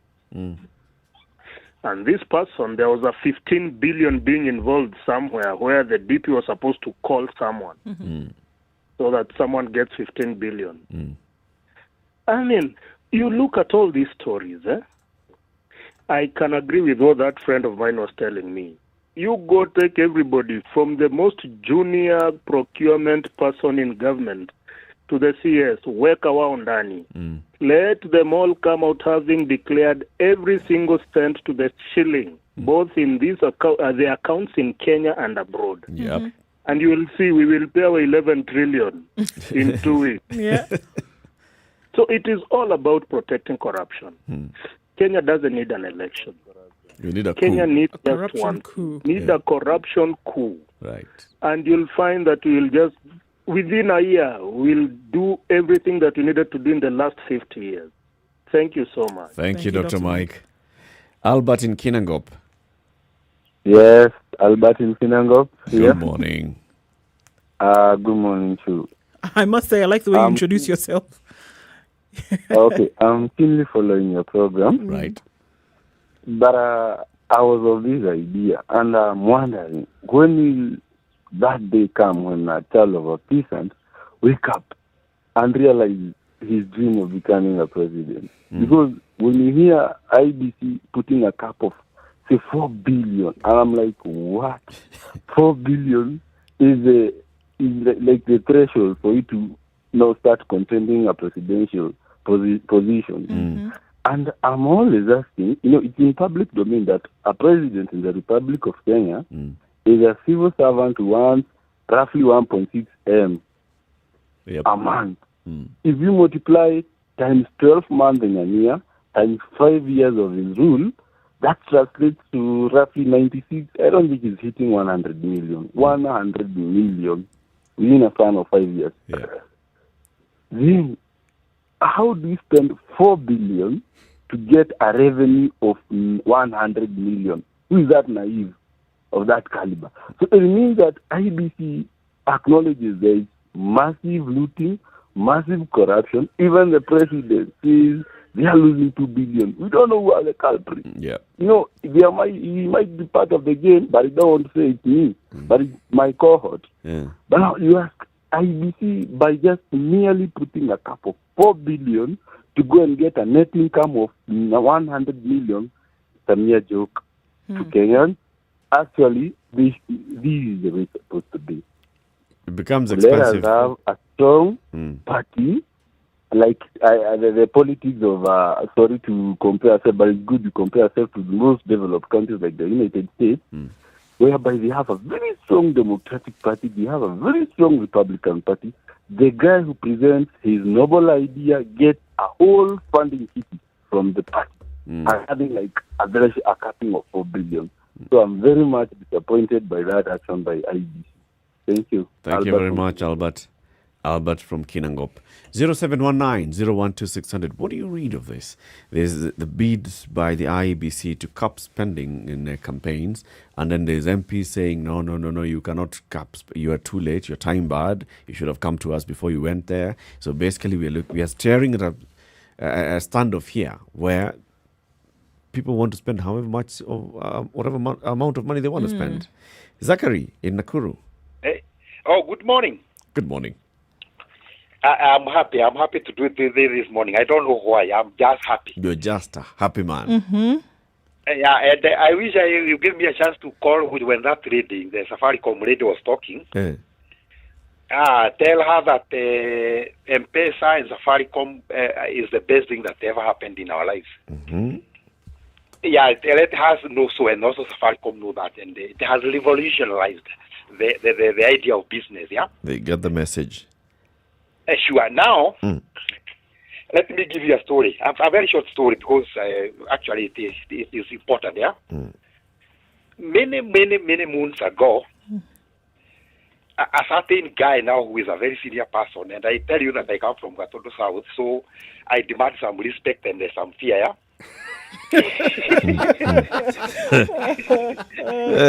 Okay, Zachary, you have respect and you have fear. Now, please carry on. Hello. Yeah. I come from Gatondo South, and there we produce coffee and tea and also presidents. Yeah. So this guy called us. Yeah. And we were like 1,500 of us. Yeah. We delegates of a certain when Kano used to be, the honcho in town, yeah. Yeah. The sheriff in town now. He had invited so many guests to speak now to us delegates, okay. Among them was a professor, and professors like Mwali Madro there. He can talk and he can sell that in the desert, yeah. If he determines to. Now, this guy talked, and we were clapping and saying, "Oh, we wish you were born here. You be our son." But then he was overtaken, or he was probably overtaken by the way you are responding. We were clapping. He said at a certain point, yeah, he turned to that guy, the honcho that I won't mention, yeah, and he told him, "I don't think you even need to give these people money. Let me tell you, Mr. Eric and the company, yeah? Yeah. Hell broke loose." Do you know that guy from the podium to the outside of the hall, that guy had to be escorted through armed escort. What? Okay? Some guys were called, the guys now who are guarding the honcho, He summoned those fellows, those bodyguards. Can you come and take this guy out of this hall? And it took about 30 minutes for the honcho himself to start up. Forget about what he has said. I have called you. I know you have got kids and grandkids at home and 3 queens, and they know that you came to me, and they know that you are going to go back with the money. So don't mind. Forget about him. Now, when we were going home, Okay, as I finish the story, yeah. You have missed out a very Everyone crucial was- part, but continue with the story, Zachary. Yeah, everyone was talking about not what the honcho said or the business of the day, but we were talking about the professor, they called him Seri. That man is so educated, but look at him. You hear what he said, and the way he is mature, you know. So anyway, to cut my whole story short, let me tell you this, yeah. Whoever is trying to propose at the Sijui, when we go to campaign, let us give Sijui those Mama Bogas and whoever and Eric and Mwalimadro, let us now to give them over that sharing. He is having a very, very, very fancy dream. And this is the one that we call a pipe dream or a fancy dream. A pipe dream. So there's Yeah, no but need. then There's no need for capping the campaign's financing. That is the whatever they call the right talk. Can you try this, Mr. Eric? Yeah, as I finish, yeah. Try to go and try to talk to people in or a talk where you grew up, yeah. You tell them that you want to, you intended to be the MCA. From there, you will know which woman is expectant and she doesn't. People think that they don't have money, okay, to take her to hospital next month. You'll be told and you'll know, and she will be brought to you, okay. Yep. You will know who died and left the hospital bill, okay. Yeah. And you're expected to clear that. So anyway, the net effect is this: after the 2022 campaigns, yeah, every Kenyan should be ready now to bear the burden. You have talked of money laundering. We are the ones who are going to shoulder the burden by the life in inflation, yeah, life becoming so unbearable because of cost and whatever. But saying that Eric said 200 because he's intending to become an MCA, that is a dream, yeah. It's waste of time. Thank you, Zachary. Thank you. Have a nice day. Asante sana. Two people now are basically saying there's no point of regulating how much. You can demand accountability. You can demand transparency of where the money has gone. But putting a cap. But do they realize that they themselves are representing what Wanjiru Gikonyo would refer to as capture? Just how much they have bought into this narrative. That you can't. Yes. Yeah. Who says you can't? Yeah. Because the thing is, it's already an assumed position. And if you ask me, it's a conditioned and compacted position because it has been ingrained over and over and over again that, you actually cannot control the kind of expenditure we've seen. And it's a belief that, actually, you know what? Why are we bothering to try Actually, when you will not be able to? Zachary says you can't. Just be real. But Wahinya, who had called earlier, was saying you should not. Yes. Wahinya was very clear. Why?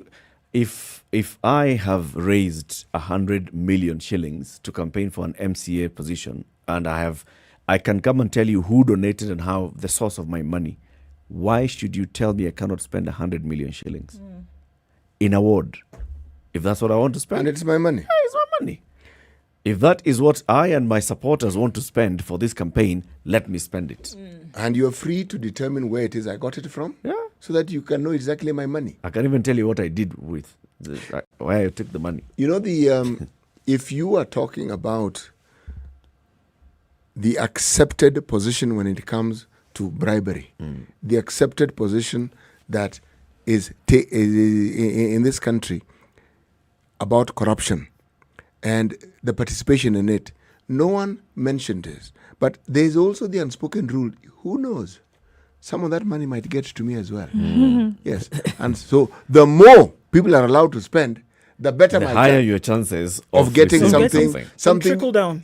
Not just trickle down, something reasonable, something sizable.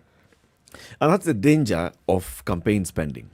It is. In that it completely tilts an election.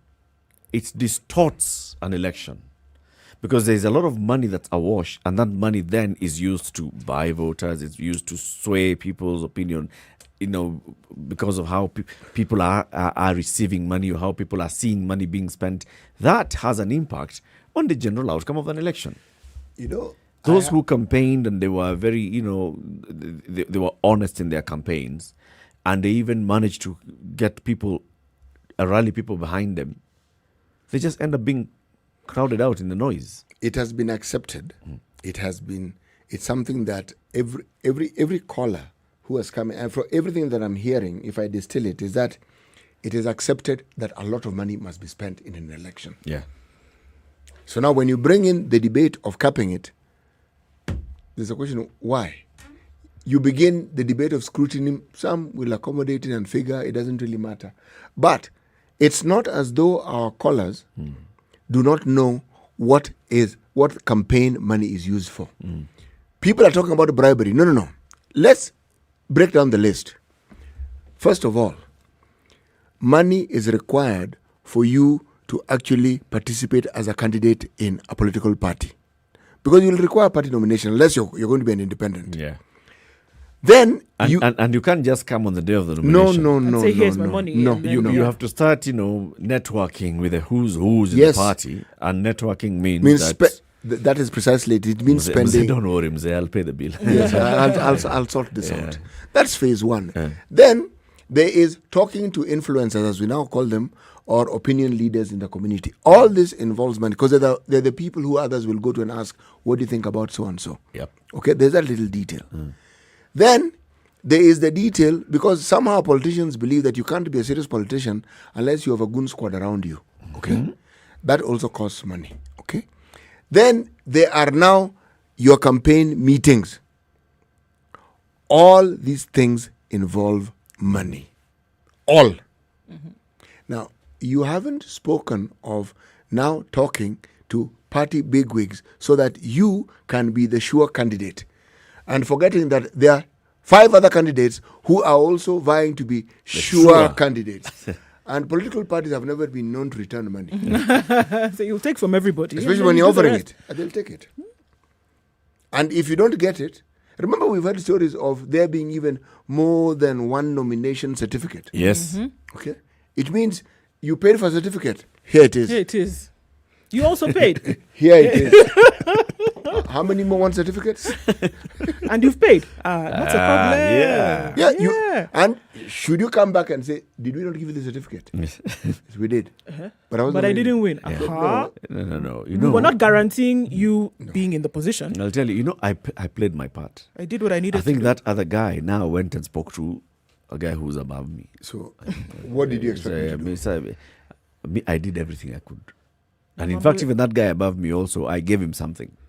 My hands are tied. And with this entire process, documentation as we speak doesn't really exist. That is why, if you remember, the election at Matungu, there was a complaint that some 2 million shillings had disappeared from the car. Yeah. Just like that. Apart from the individual who claimed there were 2 million shillings, who else knew about it? That case was never going to go anywhere. No. Of course not. So all I'm saying is, that is in a by-election. The by-election has set the tempo. Now, you tell me, when we now go into a general election, what do you think is going to happen? So then, what you're painting is the picture of the reality. Yes. The reality is that you need a lot of money to campaign for a political seat. It doesn't matter what the political seat is. That is the reality. Yes. And the reality then is that if you outspend your opponents, you stand a higher chance of securing that seat. Yes, you do. Now, if you are a politician, going with all that logic, why do you want to cap it? That's the last thing I would want to do. Of course. That is the last thing I would want to do. Why would you want to cap it? But remember earlier on, I brought in this discussion of talk within Parliament about increasing CDF money. And I said, yes, it's good thinking if you are the member of Parliament and you're thinking, if I have more money, then I have more opportunities. Now, when I say opportunities, fill in the blanks yourself, okay? But you say that because you anticipate you might be the one. But I'm saying you are inviting competition like you've never seen before. You're making the seat more lucrative. Yes, and you will really be fought. Now, look at the suggestion that has been made of allowing MCAs to be nominated as CECs. Okay? What you then do is you invite a totally different caliber of candidate for the MCA position. So essentially you've made it expensive. So every campaign in this country is going to be extremely expensive. and the numbers of people who will want to. This same money that you're speaking of, if I am the holder or the recipient of money that is questionable at best, more than any other time in the history of this country, I will want to go into politics. Then I see trouble here, City. And the trouble here is, even with the way the IEBC presented its figures in these regulations, they were looking at, so what do you need to do? And of course, they based it on what they have seen happening. Yes. How much is an average candidate for MP spending on communication? So if they look and see the average candidate was spending 10 million shillings on just communication alone, then they'll come and cap that thing at, well, the next election, then let's assume more things. So let's cap it at 15 million. So we are basically using the corrupt past to determine how much we are capping the future. Yes. It'll keep being more expensive. Yes, even keep if increasing. IEBC comes and the next election, IEBC will revise these regulations and say 4.4 will become 6.5. yes. Because of the current state of things, that's how you've come about at this standard. Because what else are they using to determine how much should be spent on communication, how much should be spent on branding, how much should be spent on party nominations, how much should be spent on campaigning transport? So transport, we're looking at, all right, so you're campaigning in a vast constituency called Turkana. This is going to be the most expensive. So we have seen the trend is that people are using helicopters. Yes. So let's now put, how much is it to hire a helicopter per hour? So how many hours will it require? So put a cap there. You are working with the helicopter as the SI unit for transport. Had they been using vehicles on the ground, it would have been a different amount. It would have been. That's clear. Think about it. The amounts we are speaking of are amounts that guarantee that between now and the time when the whistle will be blown for this particular sport to begin, okay, corruption activities will be on the increase, not a decrease. Anything that can raise people money, believe me, it will be sought after. And the reason is, the more money you have, the more you can do with it. Remember, astute politicians have been known to stage manage the whole process and even have candidates whom they are sponsoring to appear as though they are viable candidates so as to draw crowds. And then at the last moment, they withdraw and endorse this person. All that requires money, and a lot of it. And even in cases where there's a viable candidate, it has been said that money has been spent so that that viable candidate does the arithmetic and figures. It is actually a bird in hand. This one is actually a better bird in hand. I can try next time. 9:30. Let's take a break. What's happening on the roads and how's the weather going to look like for the rest of the day today? If you'd like to get any of the conversations that we make every morning, we have every morning here in the Situation Room, you can go to our YouTube page, SpiceFM KE. You will find daily recordings of these conversations. You can also check them out on our Facebook page, SpiceFM KE. We live stream the show as well on Twitter, so you can get a lot of these conversations. If you'd like highlights of these, you can find them on those platforms. In addition to on your mobile phone, just text the word TSR or the letters TSR, and send that to 22840. That's TSR, send that to 22840, and you will subscribe to receiving daily highlights of the Situation Room. Good morning.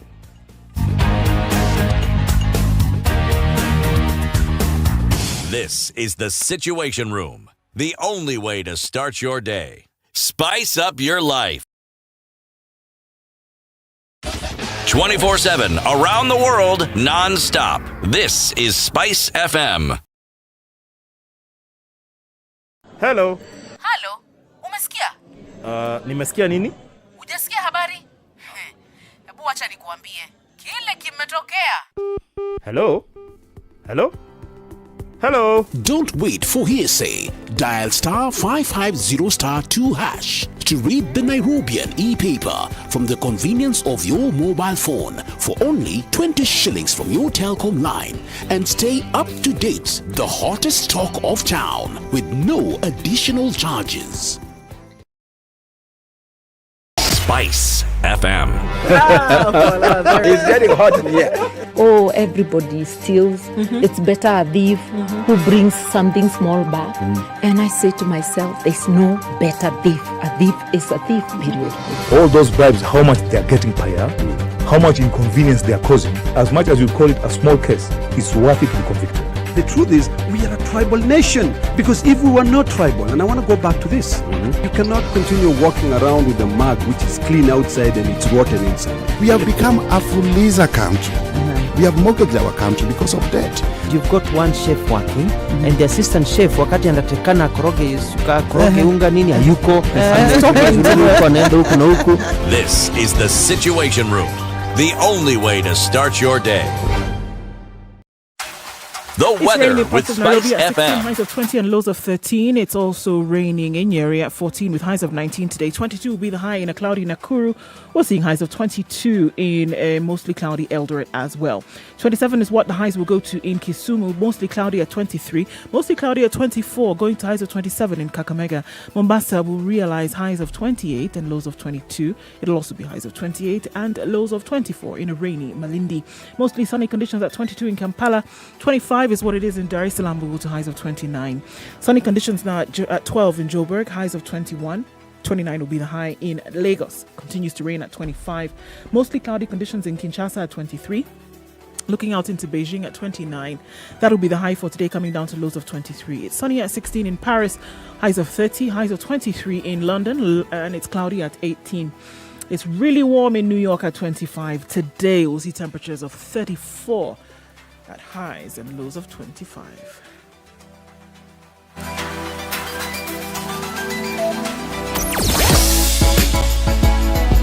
Sugar and spice and everything nice.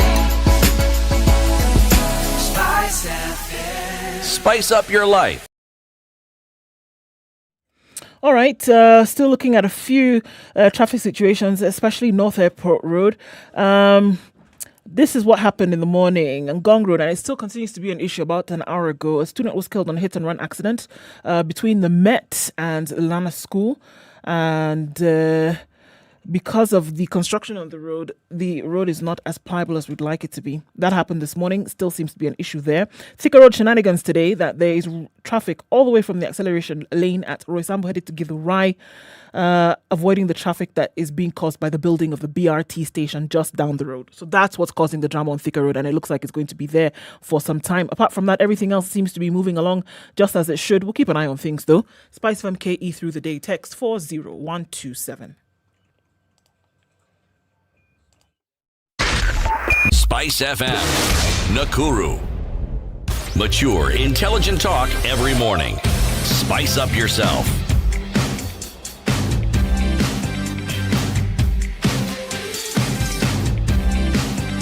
Mornings done right. 94.4 Spice 25 FM, minutes to time. Nairobi. The conversation continues in the Situation Room. Listen every weekday morning. C.T. Muga, Nduoko, and Eric Latif. We're having a conversation about the expensive campaigns that we see, not in the world, not in some developed country, in this one that City calls Third World Banana Republic. We got a message from PM who says, Pam, hi guys, I am vying for Westlands Member of Parliament in 2022. I am not handing out any money unless it's payment for work done. I keep on telling the voters it's not right. I know I might not go far, but it's not a matter of life and death. I'm an actual Wanjiko and I'm going in with guts and God. I have zero money. I also believe the reason why there is pilferage from politicians is because of the money that they spent. So they want to recover some, even taking loans. I don't drive. I'll continue using matatus, bodas, and Uber unless I can comfortably afford a vehicle with my money. I'll only hire vehicles that I can't afford. My secretariat is made up of majorly volunteers. Right? So if you look at this kind of conversation, and that's what we're having, how expensive it has been to run campaigns in the past, how expensive it is to run campaigns, and then we even come up with laws, and the laws are still looking at, benchmarking with the past and how much money can be spent. Are we ever going to get out of this rut? Yes. Of very expensive campaigns. We can. Where we can get to a point where it's actually not about the money, it's about the ideas. Is it possible? Yes, it is. What needs to happen? It goes back, I'm going to really simplify this issue. It goes back to that basic issue of leadership and the example set by that leadership.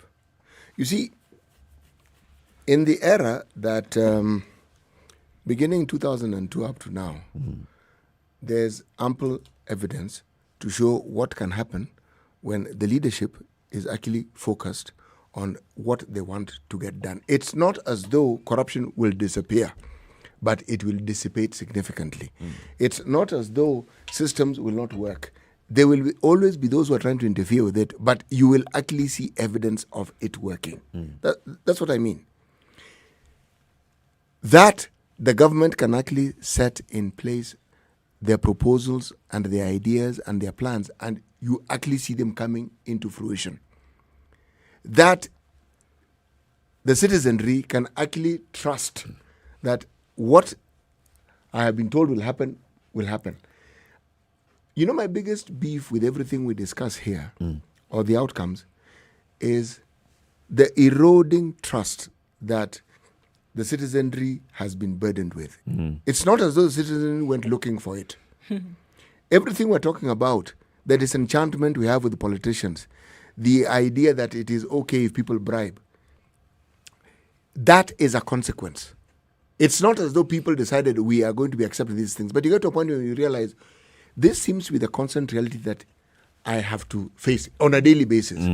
So I'll be a fool not to accept that this is actually reality. And I'm saying, yes, it is a reality, but it isn't the only reality. And we can shape other realities.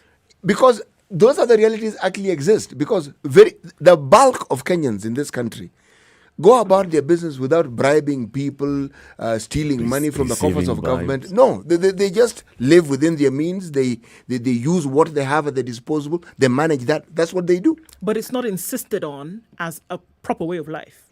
It actually isn't even seen as a good model to follow. It would be that somebody would ask you, how would you then... that is very loud. How would you then get into a position and you still behave like that, whereby you could be, skimming off, you could be doing other things.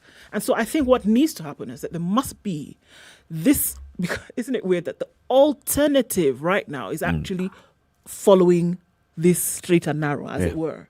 So if that alternative is not put front and center, true, by leadership, as this is the way in which we ought to go, and it is practiced over and over, because look at it, this way of life right now that we are calling the wrong way of doing things, what has it been? It's that it has been in the limelight over and over. It has been practiced, and people have seen it as the way in which you ought to aspire to be. That this is the way it should be. It's been practiced. Let's go back to the phone line, 0719-012-600. Nelson in Syokimau. Good morning. Morning, Latif. Morning, Du. Morning, City. Good morning. Good morning. Here is a radical thought. Why don't we do this as a country? Anybody who wants to run for public office, let them declare their wealth. And the wealth declaration should not be in a sealed envelope. Let it be made public. And let them declare the wealth of all their relatives and associates. That way, we are going to know who owns what.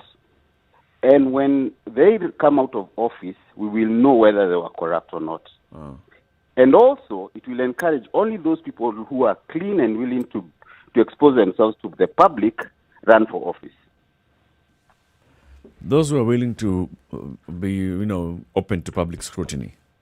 Exactly. Yeah. That's a radical one, but it's a very good one. It is a radical It's thought, actually the thought behind having this whole wealth declaration. It's just that the same crooks come back and they're like, lakini sasa ukiambia kila mtu pesa yangu. Look at it this way, Eric. Look at it this way, Eric. Right now, it's in a sealed envelope somewhere. Yep.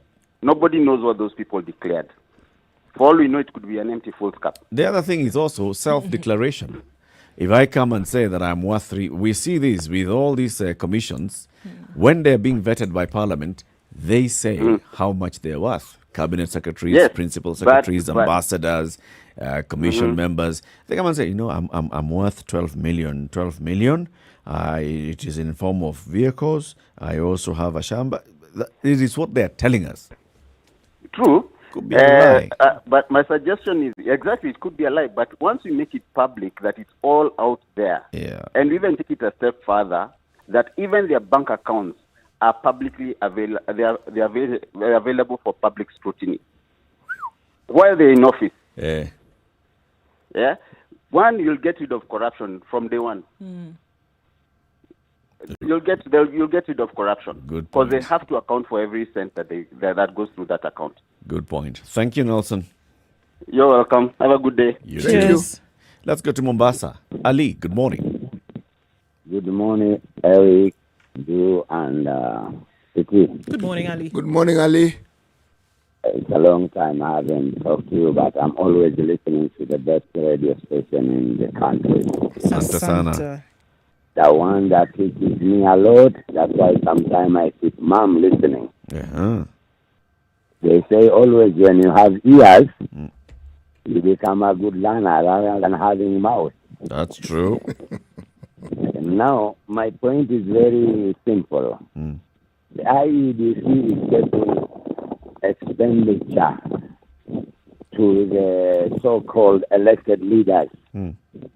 If you want to be a leader on an election, you need to cap it, the amount of money.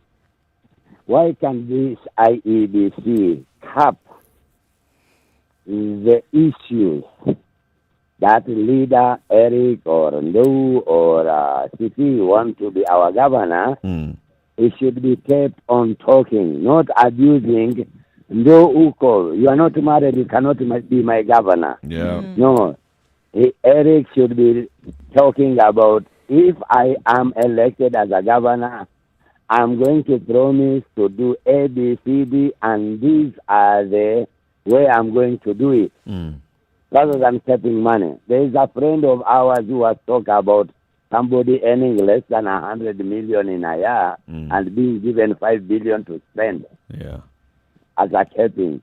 Because that is out of question. You cannot spend 100 billion to get 100 million or 5 billion to get 100 million. It's not business. Even in business, when you buy a pen at 2 shillings, you need to sell it at 3 shillings. Although and make a profit out of it. I know early you've said that, and we've also had another caller saying the same, and we're even seeing it on social media. I think everywhere in the world, there's nobody. If you look at those who seek electoral positions, whether here or in the developed world, they do not get paid that kind of money that will bring a return to how much money was spent for campaigning. But the whole idea is that you are not campaigning alone. You are supported by people who believe, who think that you are capable, and they contribute. So if I contribute to Ali's campaign, it's because I believe that Ali is actually going to get to that position and he will make things move and my life will get better. So I will contribute. So it is not going to be Ali's money. It is Ali plus contribution from Eric plus contribution from somebody else, and that comes to 4 billion shillings. But the money that Ali is earning, 1.5 million shillings a month is just, remuneration for that. The bigger picture is Ali doing good? Okay, so I'm asking you a question. When you're going to contribute to me, my governorship electioneering, yes. At the end of the day, when you scratch my back, I will scratch yours too. That's the general idea, Ali. So behind the curtain, I will say Eric should be given a contract of the port. Ndu has given me a lot of money. I'm going to give her the electric train from Mombasa to Kisumu. Yes, that's what the criminals do. Siti Muga, he has given me money. I'm going to give him the contract to buy the artillery. Thank you. Thank you, Ali. Thank Have you. a good day. Let's go to Malindi from Mombasa. Jimmy. Yes. Good morning, Jimmy. Good morning. Good morning. It's been a while, Jimmy. It's good to have you back on the show. Yes, I've been listening a lot. Mm-hmm. Yes, but okay, on this issue, I would really like, I will not be out of the point. Let me remain in point. But as to the major problem that we are facing in this country, and in the reason why we are having all this being molded, you have to do this, you have to do that, and a lot of people have lost confidence. I think for this country to run smooth, the citizens of this republic must realize that they are the ones with the overall say. The only thing is that the politician does not give the citizen the knowledge on how they can attain their 100 or let's say 95% of leadership control in this nation. And if only the citizens would come up with one idea, let's unite using social media. We get our signatures. We request our MCAs, our MPs, and the court using parliament and using the court that this is what we want amended in our constitution. If any leader in office is found to have done corruption, the main sentence is life imprisonment. And taking of all the family's assets. Your father, you have, like just what they said, the family must give their what they have. Their wealth. Sorry, I really don't know the right term to use, but this is where they must declare their wealth. Very good. That's the word. They must declare their wealth publicly. I want to be a governor. So, because it's me who is going for that seat, my family must be ready for me to declare my wealth and their wealth. So that if there is any point of corruption that is found on me, my family's assets and my assets are taken. So that the parent becomes a parent even in leadership. Yep. And the whole family will be watching you and how you are acquiring your wealth so that you don't put them into problem. I think this is the only way. It's true. It sounds very radical, and thank you, Jimmy, for that call. It sounds very radical, but it makes sense. Well, I think sometimes to deal those with closest to you will make sure that you do not go astray. that you're kept accountable. Because you're putting them at risk. But it makes sense that you need something radical to deal with the levels of rot that are clearly existent. You can't pussyfoot around it. You can't say, okay, here is a gaping hole in your chest. Let's put a little 10-shilling elastoplast on it. It's not going to stop the hemorrhage. It's not going to deal with the matter. So you need to be radical in order to deal with something that clearly is ailing the country. You know, we cannot talk about our neighboring country, Tanzania, and some of the very many positive things we see in the country without referring to their founding president, Julius Nyerere. In the same way, you look at a country like Rwanda with all the issues they have, and you cannot talk about the progress they've made without talking about Paul Kagame. You can't talk about a country like Germany and the heights that they have reached and the progress that they have made in the last 10 years without talking about Angela Merkel. Yeah, all I'm saying is that just as you look at positive things, if you look around countries, you will look at the rot that countries have, and you cannot look at the rot without talking about the leader. So it's not hearsay. It's not idle thought to say that a determined leader who understands the direction that they want their country to go to and actually works at implementing it. Yeah. It's not a walk in the park. It's not easy. But that's why you're in that position. But that is what must be done. It is the step that must be taken. And even when you're talking about positive, I think it's also necessary to look at it as a whole. You can't look at countries, for example, that have gone to rot and not look at the significant role that a leader has played. I look at Nigeria in the last 10 years, and you look at the digression in terms of direction that the country has taken without pointing a finger at Buhari and saying, what did you do?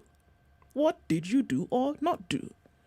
What did you do or not do? So leadership plays a vital role in progression and regression. It does. It does. Sure, they have people who advise, just as when you have people who are around you.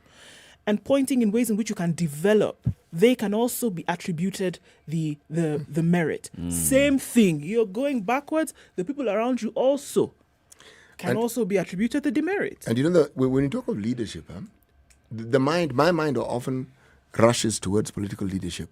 But the accountability factor within government itself is limited, even within the independent institutions we have. But there are voluntary organizations that are really powerful. They're called religious organizations. I call them voluntary because people volunteer to join them for whatever reason. People volunteer to give money. Even the leaders volunteer into yes, that life. Yeah, it's called a calling, but it's you volunteered. Now, if people in authority and in leadership do not play this role that they know they should play, then the outcome is compounded.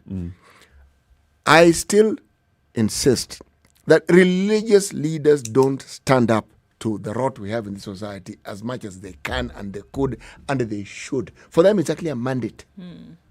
I think religion was also captured. You know those things that we talk about, state capture, capture, this capture. Our religious institutions were also captured. We found the wrong people infiltrating the system and they're there. So people who are there are not driven by, this the religious ideals that they... And the ideals and living by those ideals. There are very many people who are in it who are just looking at, they're in it because they realize there's money. There's actually a lot of money to be had here. The people who've built churches, for get example. in there, it's business. It's a business. And then there are those who are in it because they really felt, I want my life in a religious organization. I want to lead my life in this particular environment. I'll be preaching, I'll be calling out, I'll be speaking about morality, and they speak, but they're drowned out by these other people. But I have to keep mentioning... And they become even so boring that people get out of their churches and they go to these others. Because these other chaps who are in business they're more exciting. Yeah. And they have plans. They're given a lollipop at the end of church, And they have schemes. Or a cup of tea. Yeah, but you see where the problem is. Religious institutions are the last bastion. That's where people eventually go to for solace. Yeah. Now, if we get to a point where the apathy we have towards our political leadership is being mirrored in the church, then we are doomed. Literally, doomed. Because then where will the hope spring from? Where will one go to for support? But when we hosted politicians here and they keep reminding us that no, we are a reflection of you. You are the ones who elected us. We came to you, you voted for us because you felt that we are the one who's closest to the representation of yourself. That's half the story. Right? Half, eh? That's half the Let's story. just go with that half for a bit. Yes. The people look at that and, they still come to them, Mheshimiwa, you're given a lot of adulation, Mheshimiwa, you're elevated in society, you're given a front row seat in church, everything, you are lifted. That shows that we are the ones who have an issue. If we keep going to a church and we can clearly see that this guy, what he's doing is just asking us for money, he's doing this and the other, we keep going there, we are leaving one church because you're feeling, this is too much. There's too much. Too many rules. Too many rules in this church. Oh, sit down here, stand up there. Oh, I don't know, do this. Don't come to church. Come. I want to go to a church where I'm free. And that church preaches freedom. Eric, I say it's half the story.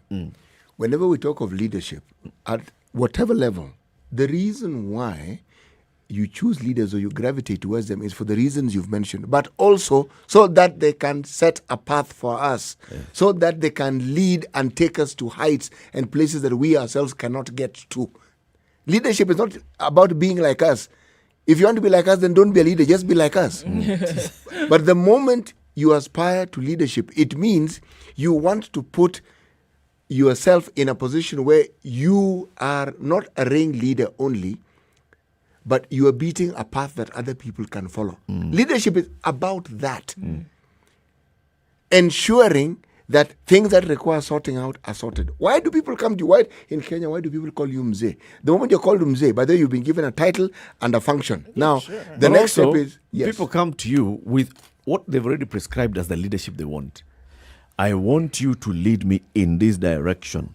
Now, when you start coming and saying, the best direction is this one, now you elect this one. Eric, there's that. But the reality is, people. Why do you think people choose leaders who they believe have money? You know why? Money moves and it does things. Yes. So they figure this guy, he can move things. That is really it. And if you try, that rich person, if they try to come and, I can show you how you can make money. No. We just give us the money. You give me the money, yeah? I'll do the rest. Yeah. You see, let me show you how I can make money. I already know where Put I'm money going. here. But Eric, do you know why that you're a leader. Put money here. Do you know why it takes that direction? It's because there is nothing they have seen you do that makes them money. So you're not inspirational. So even if you talk about, they'll tell you no. They'd rather deal with what is sure. But I've seen. Yes, money like the way you give. says, they I must see the building. See, touch. Okay, this thing over see, touch, building, Dioyo. So that I can see, I understand. And you want to help me make money? Okay, just give it to me. I will see what I can do. You see, that's the problem. You are not allowing that conversation to happen. The leader is telling you, let me show you. Let's have a meeting. So where we start, we form a group.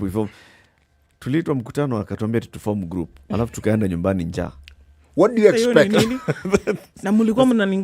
What do you expect? Because now you've described a perfect failed leadership. Because you claim to know your people. You ought to have known exactly what your people think and what they expect. Their reflection. A reflection. Coming to the end of the show. Thank you very much for joining us today. Join us again tomorrow morning, the second Friday of the week, the Friday. City, today's proverb. A friend is someone who knows a song in your heart and can sing it back to you when you have forgotten the words. I'm actually going to look for a song titled Friend that has a friend somewhere. That's a song that's going to start the hour. Okay? Tell me, which song is that? Friend, song with friend somewhere. Friend. Type F-R-I-E. Friend like me, Wayne Wonder. Friend of mine, the Murrells. Friends, Houdini. The Isley Brothers, Friends and Family.